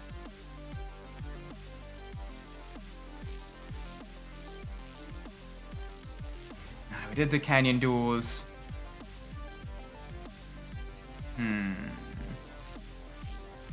Let's do another time trial. Let's do the time trials here.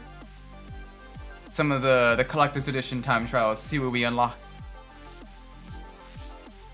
Hopefully something good. We're in the challenger concept. In the stack deck livery as well. Though due to emulation bugs, it's pink instead of red. Still absolutely nice though. Really, really fast. Give me that acceleration. The tier 3 muscle car acceleration. Big speed. Let's go. 211. Yes. Yes, please. 220. Can I reach 220? Yeah, we can. With the help of nitrous, we can. That's good, that's good.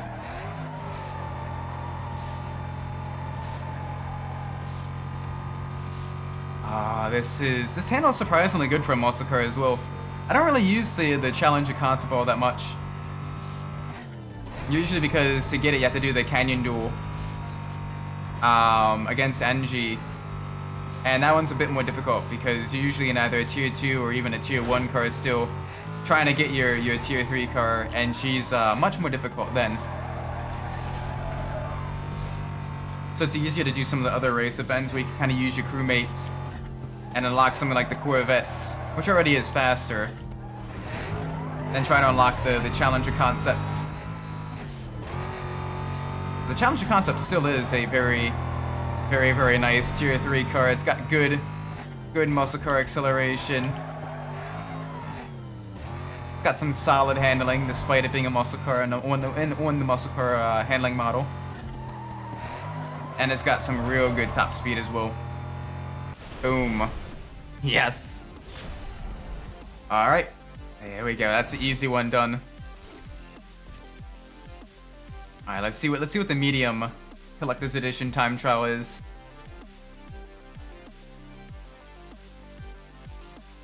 Let's see. Watch it be all three of them in the stack deck cars of Anji Kenji. That may actually be the case. Because Wolf drives a Murcielago and Kenji drives the Lancer Evo.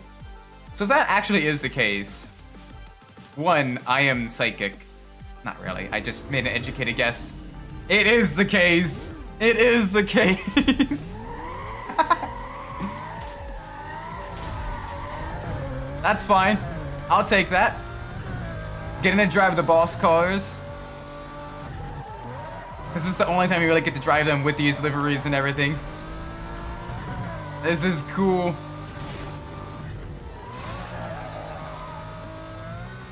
Oh, I love the sound as well. The Murcielago. Wolf's Murcielago as well. So much better than the DB9 in this game. The DB9 got done dirty in Carbon. It was a solid choice in Most Wanted, but in Carbon it was absolutely dreadful. So definitely a shame to see what happened to it.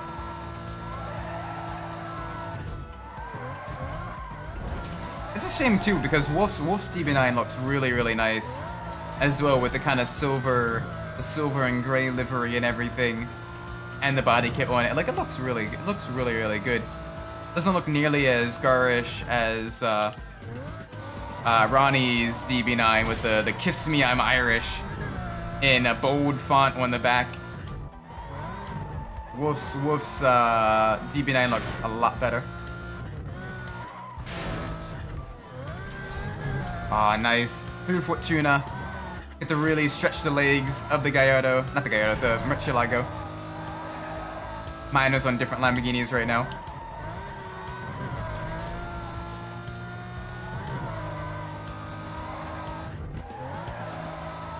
Alright. I think we're good on time right now. Yeah, second checkpoint is only 2 hairpins away. Really push. Push, push, push.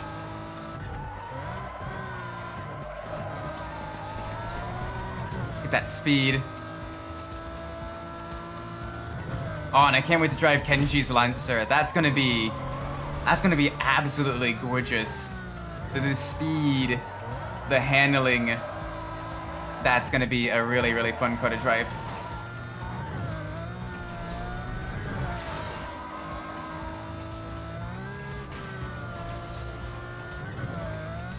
Alright, we're doing well. Just gotta keep pace, no mistakes. I say as I make a mistake. Do as I say, not as I do, children. There we go. Alright, shouldn't be too long now until the final. There it is. There's the finish line. Cut through the modern art sculpture. Boom, at 200 miles an hour. Beautiful. Alright, let's see gold. What do we get with gold? I think the gold is you unlock the 240SX, which is a nice vehicle. Very, very useful in Pro Street. The 240SX will take you pretty much most of the way through your career mode with not too much difficulty. I'm check I'll be racing the... Wait, really?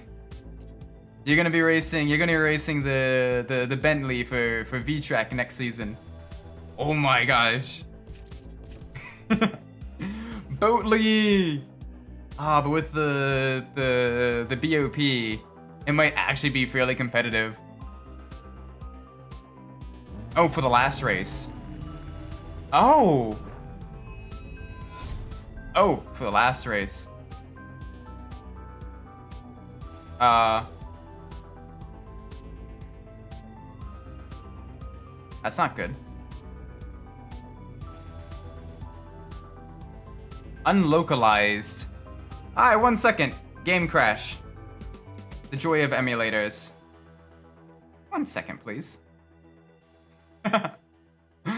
The game could not handle the massive list of the Boatley. I swear, if this corrupts our save data, I'm gonna lose it though. It'll be the second time this week alone that a game has crashed and it's corrupted our save data. I'm hoping that's not the case. So wait, you're gonna be running the Bentley before the BOP gets implemented. Oh my gosh, that's gonna be terrifying. I want to see that now. I want to see that. Okay, so far we're good. Okay. Let's see if this crashes. I don't think so. I hope it doesn't crash. Don't be mean. Don't be mean, game. Just so the memes, you're not gonna be fighting for anything. Okay, there we go. No crash this time. Yeah, I mean, you join mid-championship, so you're not really gonna be fighting for position that much. If I end up having to battle you in the Bentley, in my Mercedes, you're gonna hear me just start, like, cackling. Because that is gonna be hilarious. Like, next season you wouldn't do that, but here, when just out of curiosity, what are you planning on running next season? I know I'm gonna switch to the newer Mercedes. For my vehicle, I'm gonna be running the GT3 races. But have you decided what you're gonna be running next season? You're gonna be staying with the Lamborghini, the Nyamborghini. Yes, the Nyambo or Merc. Oh, I will say I like the way both the old and the newer Mercedes handle. So, but I'm partial to that. I'm also the same guy that likes the way the muscle cars handle in carbon. So, you know, definitely, I'm a weirdo in that regards. But the newer Mercedes is definitely a lot better than the old Mercedes. It handles bumps not horribly, like the old Mercedes does. And it has a little bit better downforce for the high-speed corners, which is nice. I kind of got lucky being able to be as competitive as I was in the old Merc, because a lot of the early races this season were on slower speed, highly technical tracks. But once we got to like Monza and now for Spa, I'm gonna be struggling a little bit, because the old Merc doesn't really do that well in the high-speed corner department. And Monza has lots of bumps, and it doesn't do well in the bump department. So I got very lucky, because Circuit of the Americas is basically a lot of point-and-shoot type of corners, with a few technical sections as well to really kind of test your driver's abilities. Kailami is also very technical. A lot of trying to figure out where your braking points are, a lot of very tight, very slow speed corners. Kailami is also, despite its elevation changes, very smooth. You had Valencia, which is literally just an autocross course that they run GT3s on. With it being one of the shortest and one of the tightest courses in the game. And then you have Zandvoort, which is also, while very bumpy, a lot of slow speed and mid speed corners. So I was able to kind of, you know, use all that to my advantage. If it was any other combination of tracks, I probably would have been a lot worse off in the old Merc. Like Barcelona, probably worse off, maybe. That one has some high-speed corners.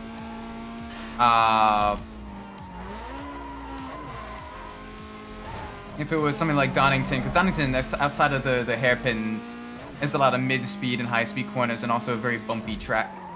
I'd been worse off. Now I need to commission liveries for the Bentley. Yeah, Aki's still needs to get back to me on the Mercedes.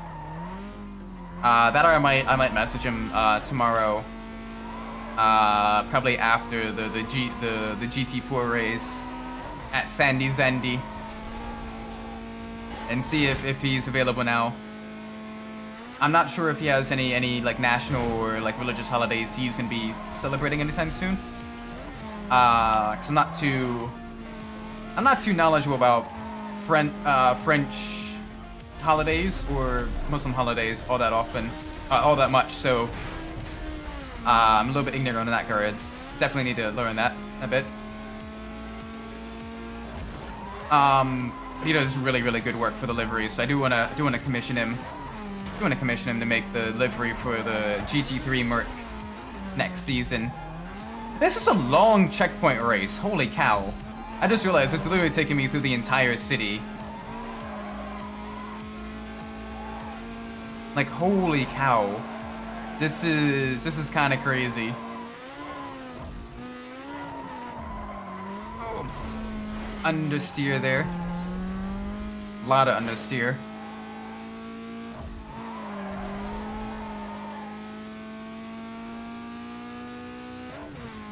I just give up on arguments, not go anywhere, and always make people flip out.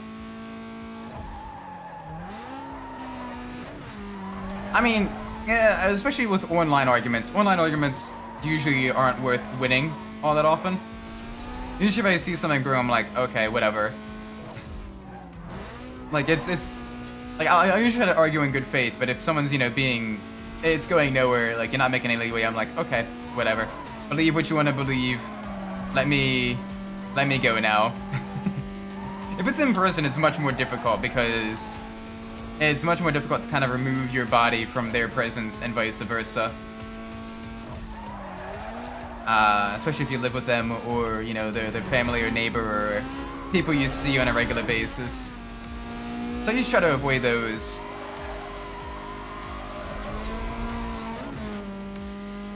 Doesn't see any point in winning. At the end, the person's gonna believe and do it. Unfortunately, especially online, yeah. It's the unfortunate nature of online discourse, I think. Like, unless you're really, really, you know, providing, like, the proof is in the pudding evidence, you know, so much evidence left, right, and center. Even then, you know, it's still, okay, that may be anecdotal evidence at best. You know, people might think that, but yeah.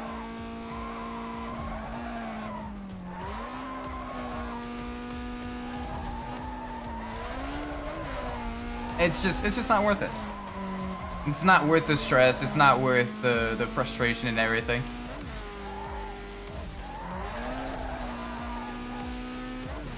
Like, maybe if people are, like, arguing in good faith or what have you, maybe you can kind of, you know, make leeways and that type of stuff, and they may make leeways on you.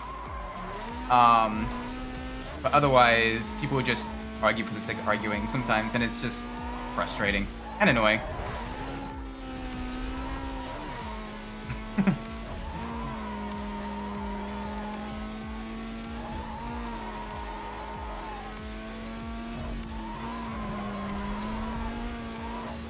Oh gosh, I love the way the Lancer handles though. This feels really, really good. Feels real nice through the twisties.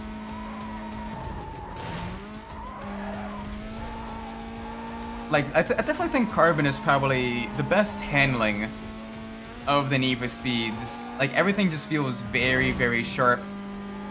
The roads feel like they're built for racing, but also it feels like you're racing through an actual, like, city. The city feels denser as well than something like Rockport or Camden Beach or what have you.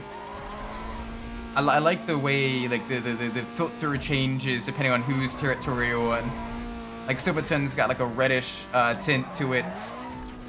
Kempton's got, like, a yellow tint to it.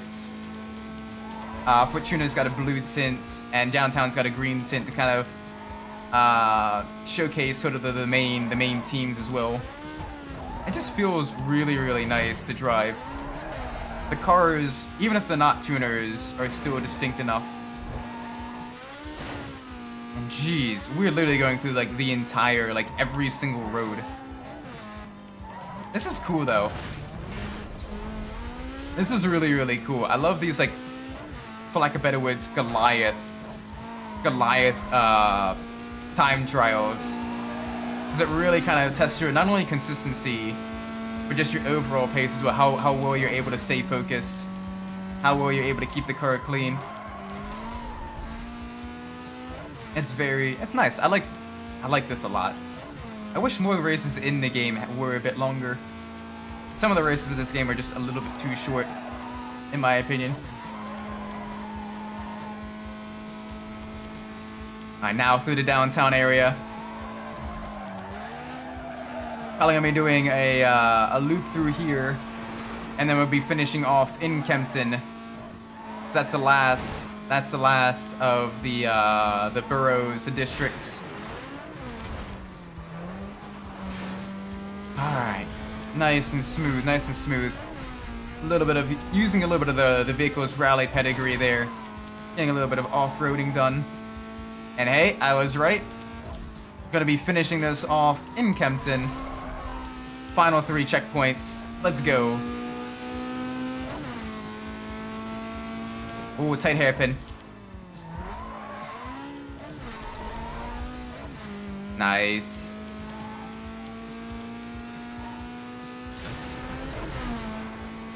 Oh, and you get to do it with one of the best handling cars in the game as well.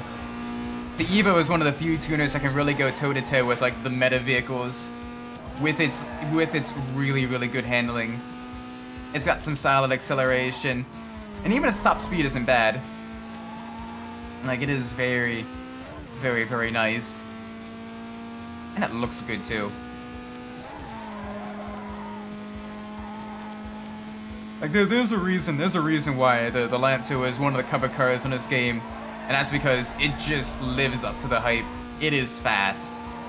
It's beautiful. It's got some solid speed, but it's gonna be topping out around 180, 185 miles an hour.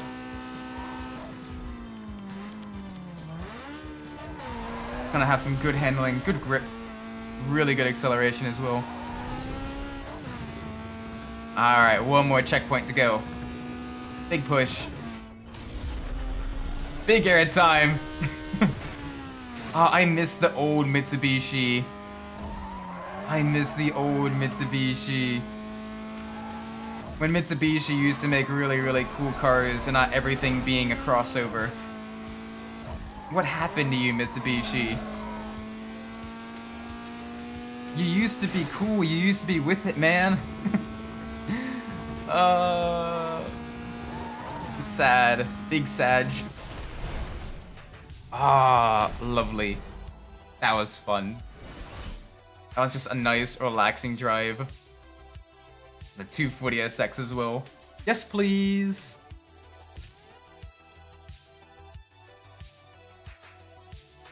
Oh, it's a long one, though. That was a very long race. That's so much fun. Alright, let's see what we can do now. Oh gosh. 20.8 miles. Jeez. Alright, let's do a different race. Let's do some of the speed trap races. Let's do some of the speed trap races. Get a nice drink of water. Alright, and thankfully most of these are in like the exotics or the muscle cars. I just realized that this 300C right here that we're driving is the same 300C that we're chasing in the Silver Canyon Duel event in the Challenge series. That's pretty funny, actually. That is actually pretty funny. Like, it's got the same upgrade, same colors and everything. Alright, let's see how well we can do with this. 300C's a bit of a boat. It's an extra boat. Very boaty. Very, very sluggish in the turns. So not only does it have the muscle car handling, but it's a heavy vehicle too. But it's got some solid power. So let's see. Well, let's hope that we can push through. Please. There we go. Use the nitrous on a corner exit. Get the car straightened out. 120.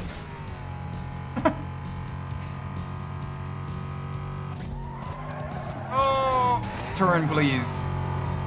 I'm begging you. Give me just a little bit more turning.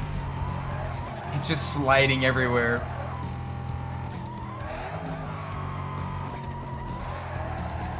Oh gosh. Alright, at least it's powerful. Honestly though, I wouldn't mind owning a 300C in real life, especially the SRT8. Like, they look and sound really, really good. And it's still like, you know, a four-door sedan. That's semi-practical as well.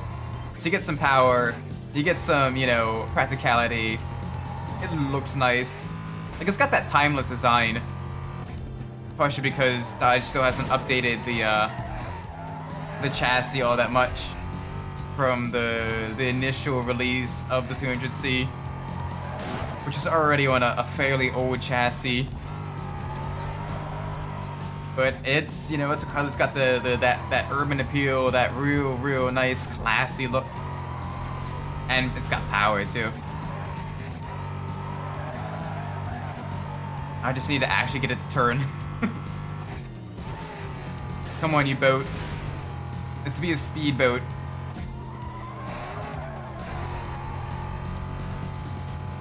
Alright, there we go. Boom. Nice. We can take this shortcut here. Big speed. Push, push, push. Yes. Very nice. Sweet, we got another reward card as well. That's good. Alright, let's try to do the silver and the gold for the speed trap races.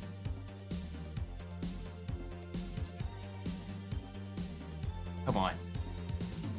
I think silver, what's silver? Ah, the Ford Mustang GT, the one that looks like the GTR concept of the Mustang GT, of the 5th gen Mustang. Where it's got the GT wing on the rear and the carbon hood and the yellow paint. Yes! It's kind of an homage to that. Oh, and it's a Mustang as well. It's gonna look and it's gonna sound nice. It's more of a banana yellow because of the emulation error, but otherwise, it's gonna be great. Push.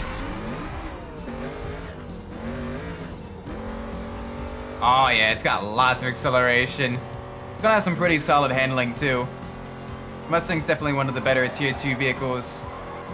And I'm gonna take the long way around here, so I can get some good speed on the exit on the corner without going over the jump. Oh, come on. Be nice to me, car.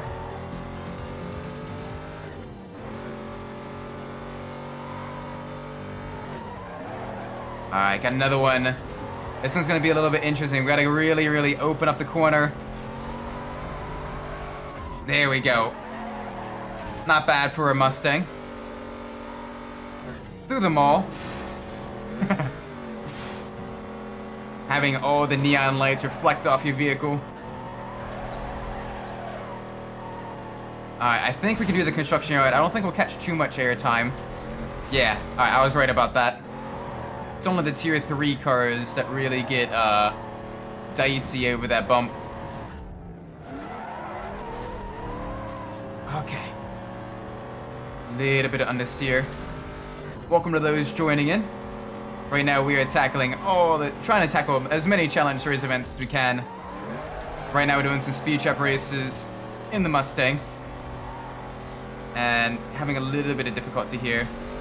Not for long though. Oh, I love the way the vehicles and carbon handle though. Feels really nice. The grip, the handling, the cornering. Yeah. The Mustang. The Nyastang. Oh gosh, easy. Use the nitrous to kind of swing back around. Because the fun thing about the black box era Need for Speeds, at least most wanted carbon and undercover, is that nitrous increases your grip as well as your engine power. So you can kind of use it to pull yourself out of a slide. You gotta be careful though, if your vehicle is at too much of an angle and it's too top heavy, it's actually gonna roll over. Like if you're in something like the Golf or like one of like the cement mixer or a trash truck or what have you, yeah, it'll roll over. If you're in a steep enough slide, because then you hit the nitrous and your wheels finally have grip, and then they just roll over. And it's kind of funny when it happens, but it can be really bad if you're in a pursuit. Ooh, the SLR. Alright, this is gonna be interesting.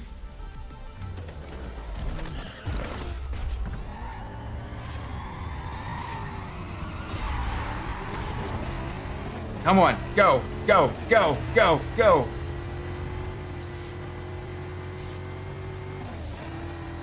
170, there we go. Yeah, it takes everyone in the Bentley. Please don't take me out in the race next week. I am genuinely fighting for points with Amethista. So I want to finish as high as possible. Spa was not a good race. Not Spa. Monza was not a good race to me, so I need something that really go well in order to really get back into the fight. Gonna take an Amet. No intentional wrecking, please. Because even then, it won't help. Because because of the drop score system. So it's basically, I need to do well. I legit need to do well. It's not they have to do bad, it's I have to do well in order to really kind of break Phil. No, don't. The last thing you want is to start a grudge at the end of a racing season, because then it's gonna carry over into next season where it'll be where you actually will be fighting for points, and that's gonna be much more tricky. And also Rusty is being an absolute punk. I don't know if we can really let's take out Cody. Okay, take out Cody. Oh no, Mutsuelaga was Rusty. Dang. Okay. GG Rusty. Nah, don't actually take out another opponent. I ran over a person. I have committed vehicular homicide. But it's crazy just how much this thing has acceleration.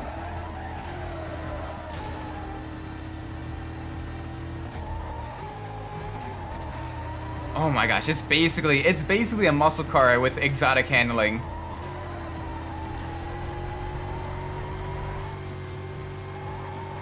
Alright, and I gotta hope.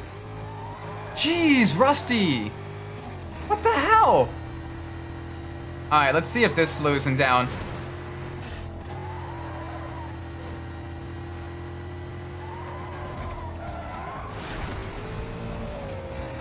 Rusty! What the hell, Rusty?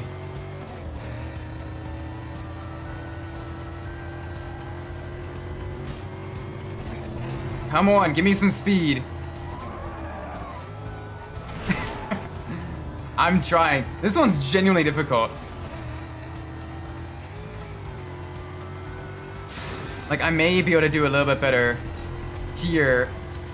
There we go, back up into the lead, but just barely. Now I need to actually gain the position. And that's going to be a very tricky proposition. Except they're taking the chicane section.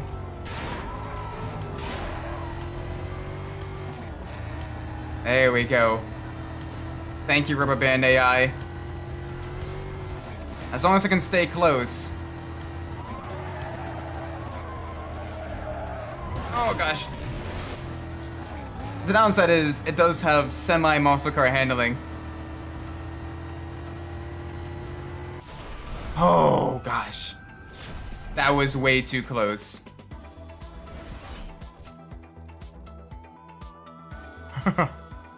Oh my word. Okay. Jeez. Whew.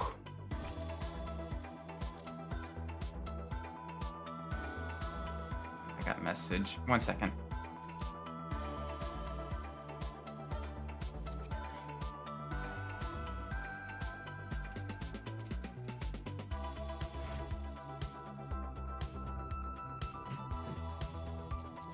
Alright. Let's do... I think I'm going to do one more set all the way through gold. And I'm going to do... We can win the Jaguar XK. We could do a short sprint race. Let's do the Jaguar XK. First race is going to be very long. Do an endurance race. But then we're gonna have some fun. This will be the final set of challenge race events. So let's see how well we can do them. We get to drive the 240SX. We get to see how well it does against the opposition. Never drove the Bentley. Fuck it. Yeah, it's gonna be a weird one. And trying to learn it on Spa of all tracks. That's gonna be very fun. I think, yeah, that definitely. I think if that's the case, we should probably practice we should probably practice, because I think you and I are both pretty good on Sandwich. We should probably practice the Spa then tonight. At least until you kind of come to grips with the Bentley. And I can, you know, do full stints without any collisions. Dang, this thing is fast! This is a tier 1 car? There is no way that this is a tier 1 car. Absolutely no way. It has grip for days. Iron Bull is one right now. Why is it that Mato rank those two teams are always evenly matched when they play each other? Pardon my ignorance. What is Iron Bull? What is the Iron Bull? I'm not familiar with that. The name, it sounds familiar, but like what it actually is escaping me. And I apologize. I just try to stay up to date on most stuff, but that seems just out of reach, I think.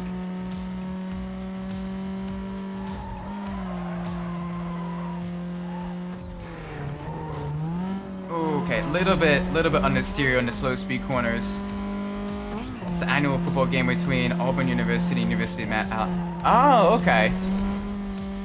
So it's kind of like a rivalry, thing that they host.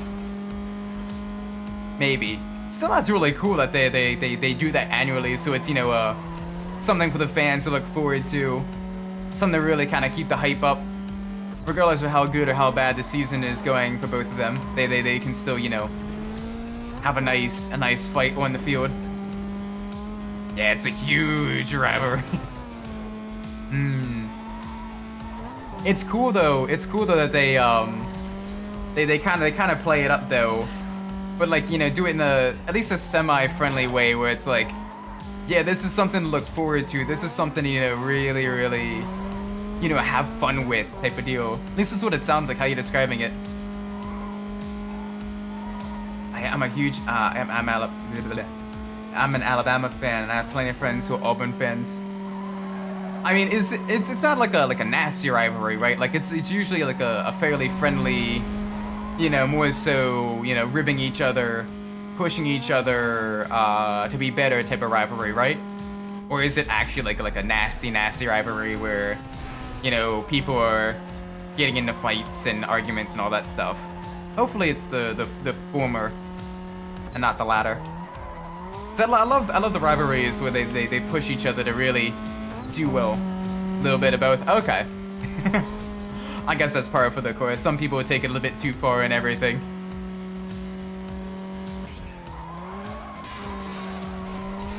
But still, that sounds like a lot of fun though. Getting to watch two teams, you know, really close, that have, you know, that long-standing rivalry, duke it out. That sounds like a lot of fun.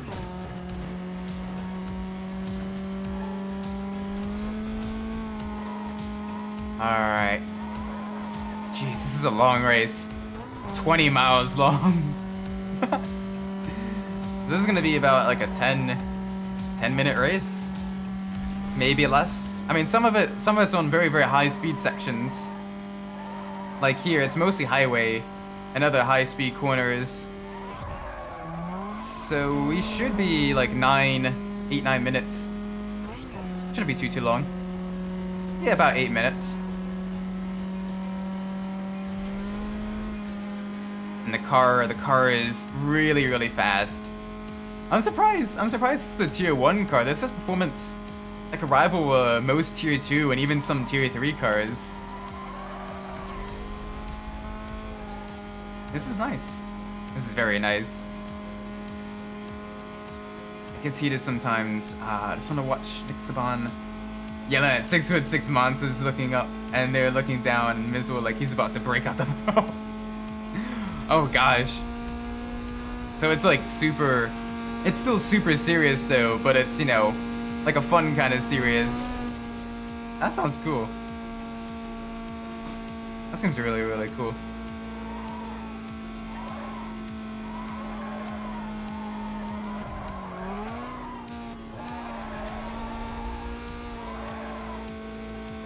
Nice and gentle. Nice and gentle. Come on, give me some speed. Through the highway section. It's one of the few times this game actually uses its highway section.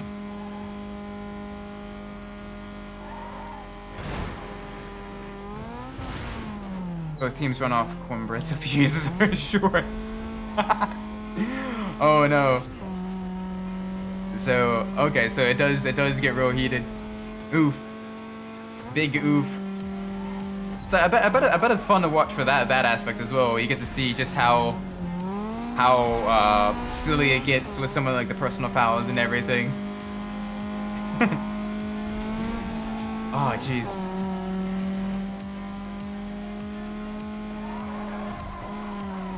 I mean, yeah, football games, ice hockey, even basketball at times gets real heated if some players are being really dirty. I know I've watched some ice hockey games where literally like it's only the goalies that are left on the rink. Everyone else is in a penalty box, and so they're just slapping it back and forth, taking pot shots at each other. And even still, they're making, you know, rude gestures and everything like that. Because there's literally just no one else on the rink.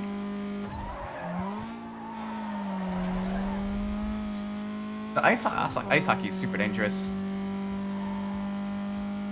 Never understood why sports fans get all heated when we're losing. Yeah, for me, I'm one of those. I hope both teams have fun type of people. Like, honestly, I don't care who wins as long as it's a really close and high-scoring game. Like, that is what I live for in sports. Is just have close games and have them both be, like, high-scoring. Like, don't make it 0-0, like, 1-1 or 7-7 in terms of football. Like, make it, you know, high-scoring where they're just trying to one-up each other over and over throughout the game. I love those types of games, regardless of who wins. Well, they're just sitting there wondering why they're even there. Oh, yeah, you think they'd just be sitting there, but no, like they were shouting insults at each other from across the ice. They were still trying to take pot shots at each other's goal and everything. It was kind of funny, if it wasn't so sad.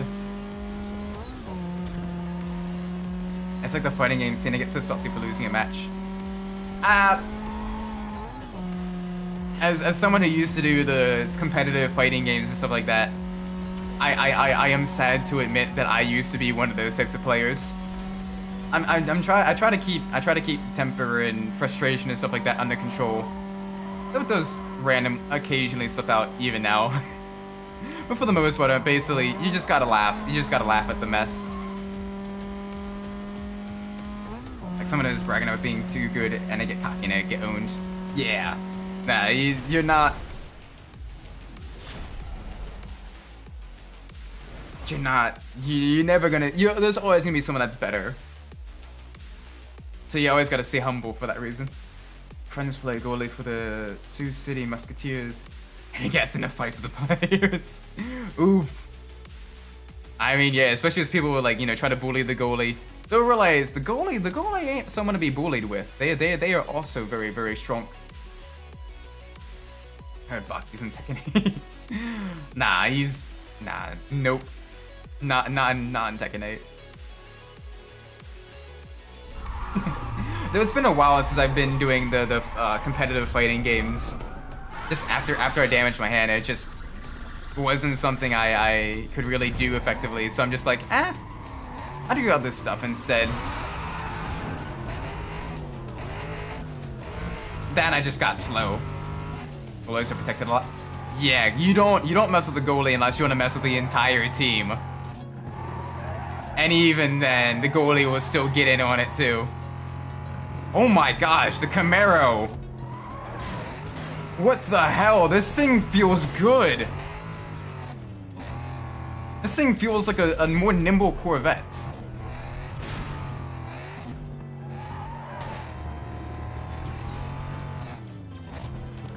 Yeah, sometimes with the goalie as well.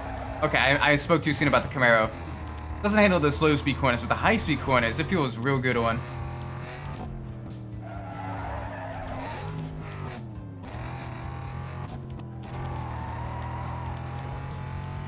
Mod the game and do whatever they do. They do mods to make it official, just to get free views. Yes, fighting games do have a lot of very interesting mods for them.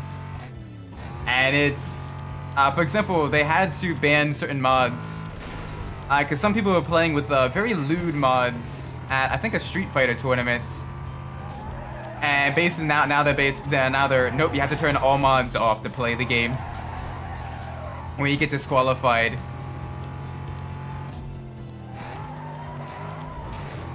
Why is this thing so fast? I don't know, but this thing is terrifying. It is just rapid. It just grips.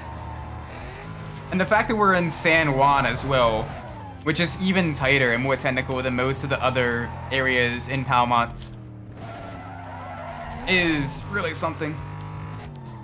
Chun-Li main's playing with one hand. Oh. They did that. Yeah. I remember that. That was someone had some nude mods installed, and it was it made the rounds in the news, and of course you have people making the think piece of, ugh, this is why I hate gamers, but yeah, you got that's why you always gotta make sure you have your mods in check before you go live and you go playing and everything. So to use the mods in Tekken, they don't really care. Base Tekken. Oh my gosh, yeah, it was it's an interesting mod. It's not something I play with, but it's a very, very interesting mod. It's very great at distracting your opponents. The intimidation factor alone of, yes, I'm playing this mod, what are you gonna do about it? Type of mentality probably throws some people through the loops. So let me see. Frank got 2 games off because he mounted instead of, oh gosh. That's very, very brutal. Only 2 games though, jeez. Yeah, ice hockey is brutal. Ice hockey is very brutal. I can't believe we're going this fast in the Camaro. This is terrifying. The acceleration, the handling, like everything is just like turned up to 11. I mean, I would start running if I was about to fight someone and they started yeah, no, if they start doing that, they're either bluffing or they're about to do some weird stuff to you. And I don't want to find out if they're bluffing or not.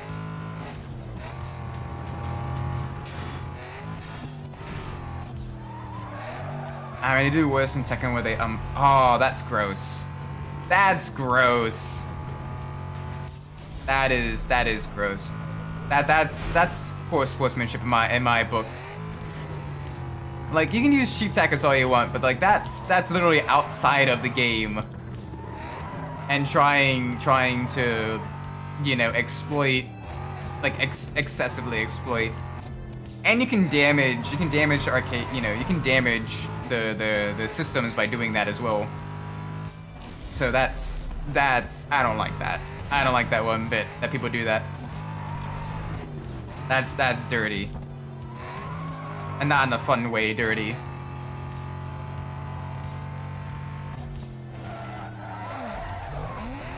Holy cow. This thing just goes. I want to unlock the Camaro. I want to unlock the Camaro concept. This thing is terrifyingly fast.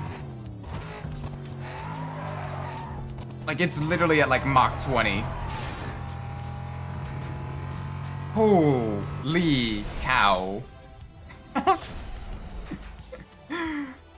Oh, it's so fast. You can barely keep it on the road, but it is fast.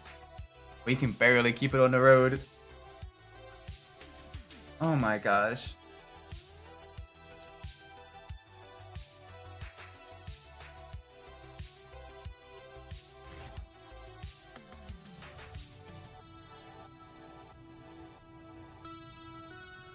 I find this funny game he's about to lose. He just... It logs out of the game.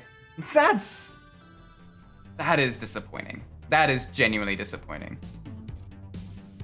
Alright, final circuit race of the night. Let's do this. In the Koenigsegg CCX.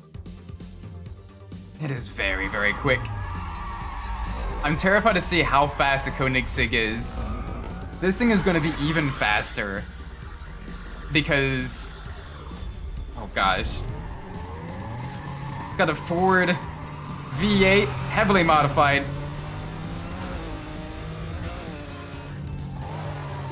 It looks gorgeous though. Alright, let's see. Get faster. Let's see how fast we can go. And a 350Z there. Yeah, no, the 350Z is gonna get absolutely bodied.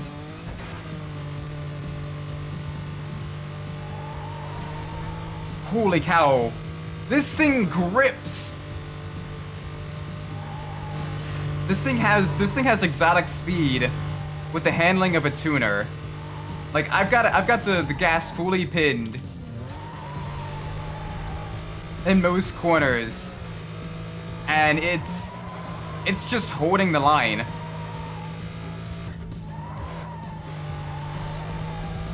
Holy cow! Someone's unplugging, I think, and under night better too. Aww. No, see that's a good way to get ejected from like the tournament or an arcade or what have you. People back when I used to do a lot more one gun midnight stuff as well, people would do that to maintain their streak. And that was really annoying. Because sometimes if you were in the cabinet next to them, it would affect yours too.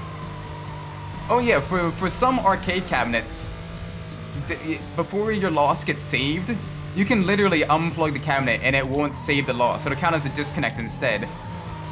As a loss of connection. And it won't count against your score. And so at some arcades, unless you have people really, really cracking down on it, you'll have some people that just unplug the cabinets. Or in other instances, they will unplug, unplug the console or unplug the PC from the internet to have an internet disconnect, which is even more annoying when you are up against an opponent as well, and they do that, like a live opponent, because then, Jesus, this thing is fast. Because then in some games, it doesn't even count as a win. It just counts as them disconnecting. You using the Bentley? Nice. Mortal Kombat took that away in and Street Fighter by giving people points or putting you in a group of people who do that. Yeah, which is a smart thing to do because, like, I'd rather have someone. I'd rather lose gracefully than win dirtily. I'd rather, not win with dirty tactics. I'll use smart tactics, sure, but like excessively dirty tactics or that type of stuff, I usually try to shy away from. But it is unfortunate that other people use them, and there's not much you can do to really stop them except for call them out, which is annoying. Oh gosh. The Bentley. All aboard! Choo-choo! That thing is like a freight train mixed with a tugboat. It is heavy, but it's surprisingly quick in a straight line. It's got lots of power, but it cannot turn. It cannot turn at all. Jeez. My favorite Street Fighter would be the Daigo. Oh, yes. That's an old one as well, but that is so nice. Like when people found that out, that you can parry with certain characters, like that really kind of changed the game up a bit. So they got the Mortal Kombat and Street Fighter thing. Nobody wants to be in a limited pool with other people who do the same thing and have that mark on them. Yeah. They need to do that for people who quit out excessively in like racing games as well. Because there'll be times where you join a full lobby and then like by the end of the race, half the people would disconnect in like a 30-minute race. And I doubt people are that, you know, or have internet that bad. That many people have internet that bad. That's kind of ridiculous.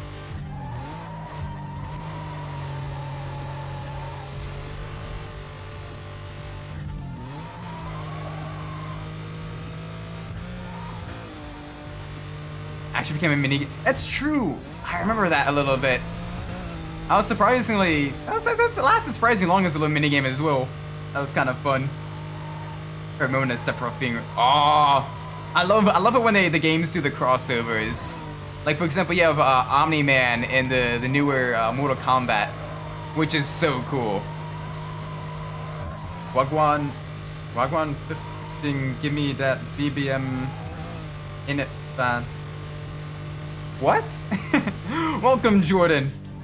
I have no idea what that says, but welcome. How be things?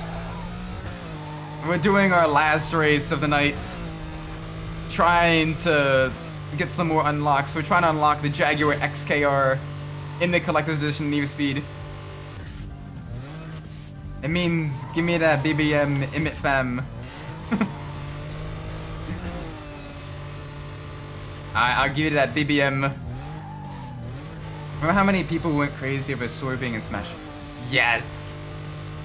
Or when Minecraft Steve got released, people got absolutely crazy. Nah, people knew Sora was gonna be in Smash because of the rig pose. I mean, it is still really cool that Sora is in Smash though. People went crazy over Bayo because they thought Sora would win.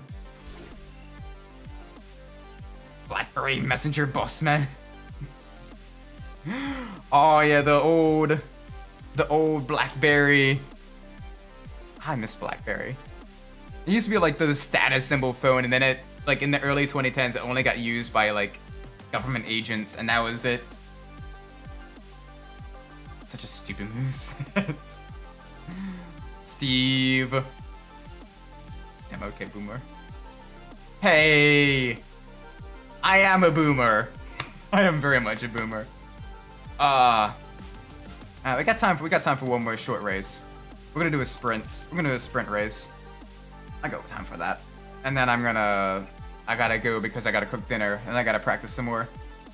Finish watching Secret Story Part 6. How is it? How did he react to the final boss? Did he do the quick way or the slow way? I actually like that body kit or in the charger. That looks really good. I like that the charger body kits.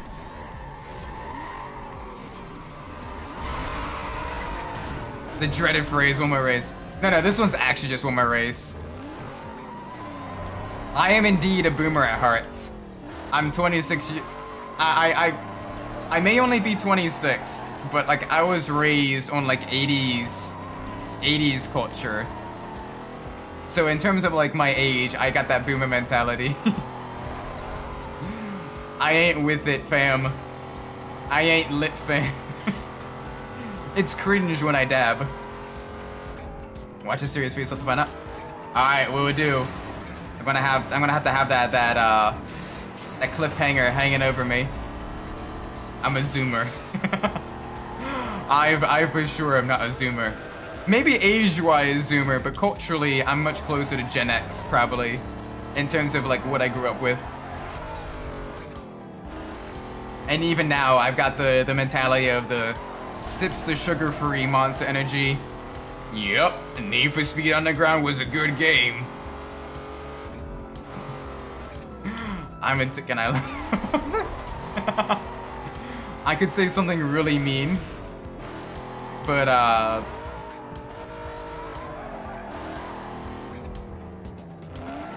a Chad. I am most certainly not a Chad. Say it. Dare you. Okay. I mean, you are what you eat.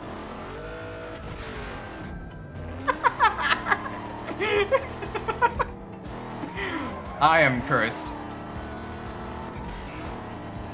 The shortest video in the series is 19 minutes. Oh gosh. That is long.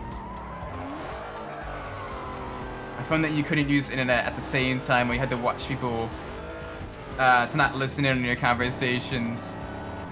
Oh yeah, the BlackBerry.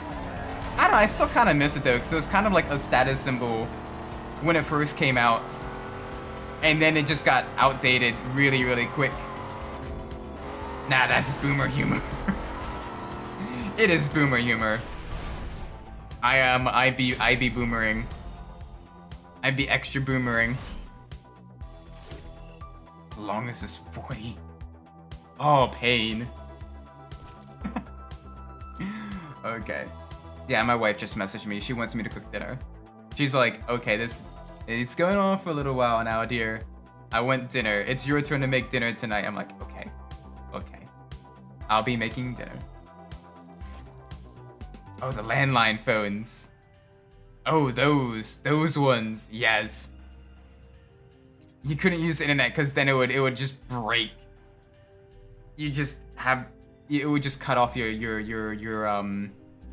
call, or vice versa. It would cut off your internet. But anyway, I'm gonna be ending it here. We got a decent way through a lot of the challenge series. Tomorrow, next time we do this, I think we might drop back into career mode, and we might just alternate until we complete one or the other. With that being said, though, thank you all so much for watching. I do appreciate it. If you enjoyed the stream, please leave a like, subscribe. Let me know what I'm doing well in the comments down below. If you didn't like the stream, please let me know what I'm doing poorly so I can fix it in the future. With that being said, I have a nice Umbras. I've seen 40 minutes, about 40 minutes, there or thereabouts. And wherever you are in the world, whatever time of day it is for you, may it be a great time. And I'll see you later. Take care, everybody. Bye-bye!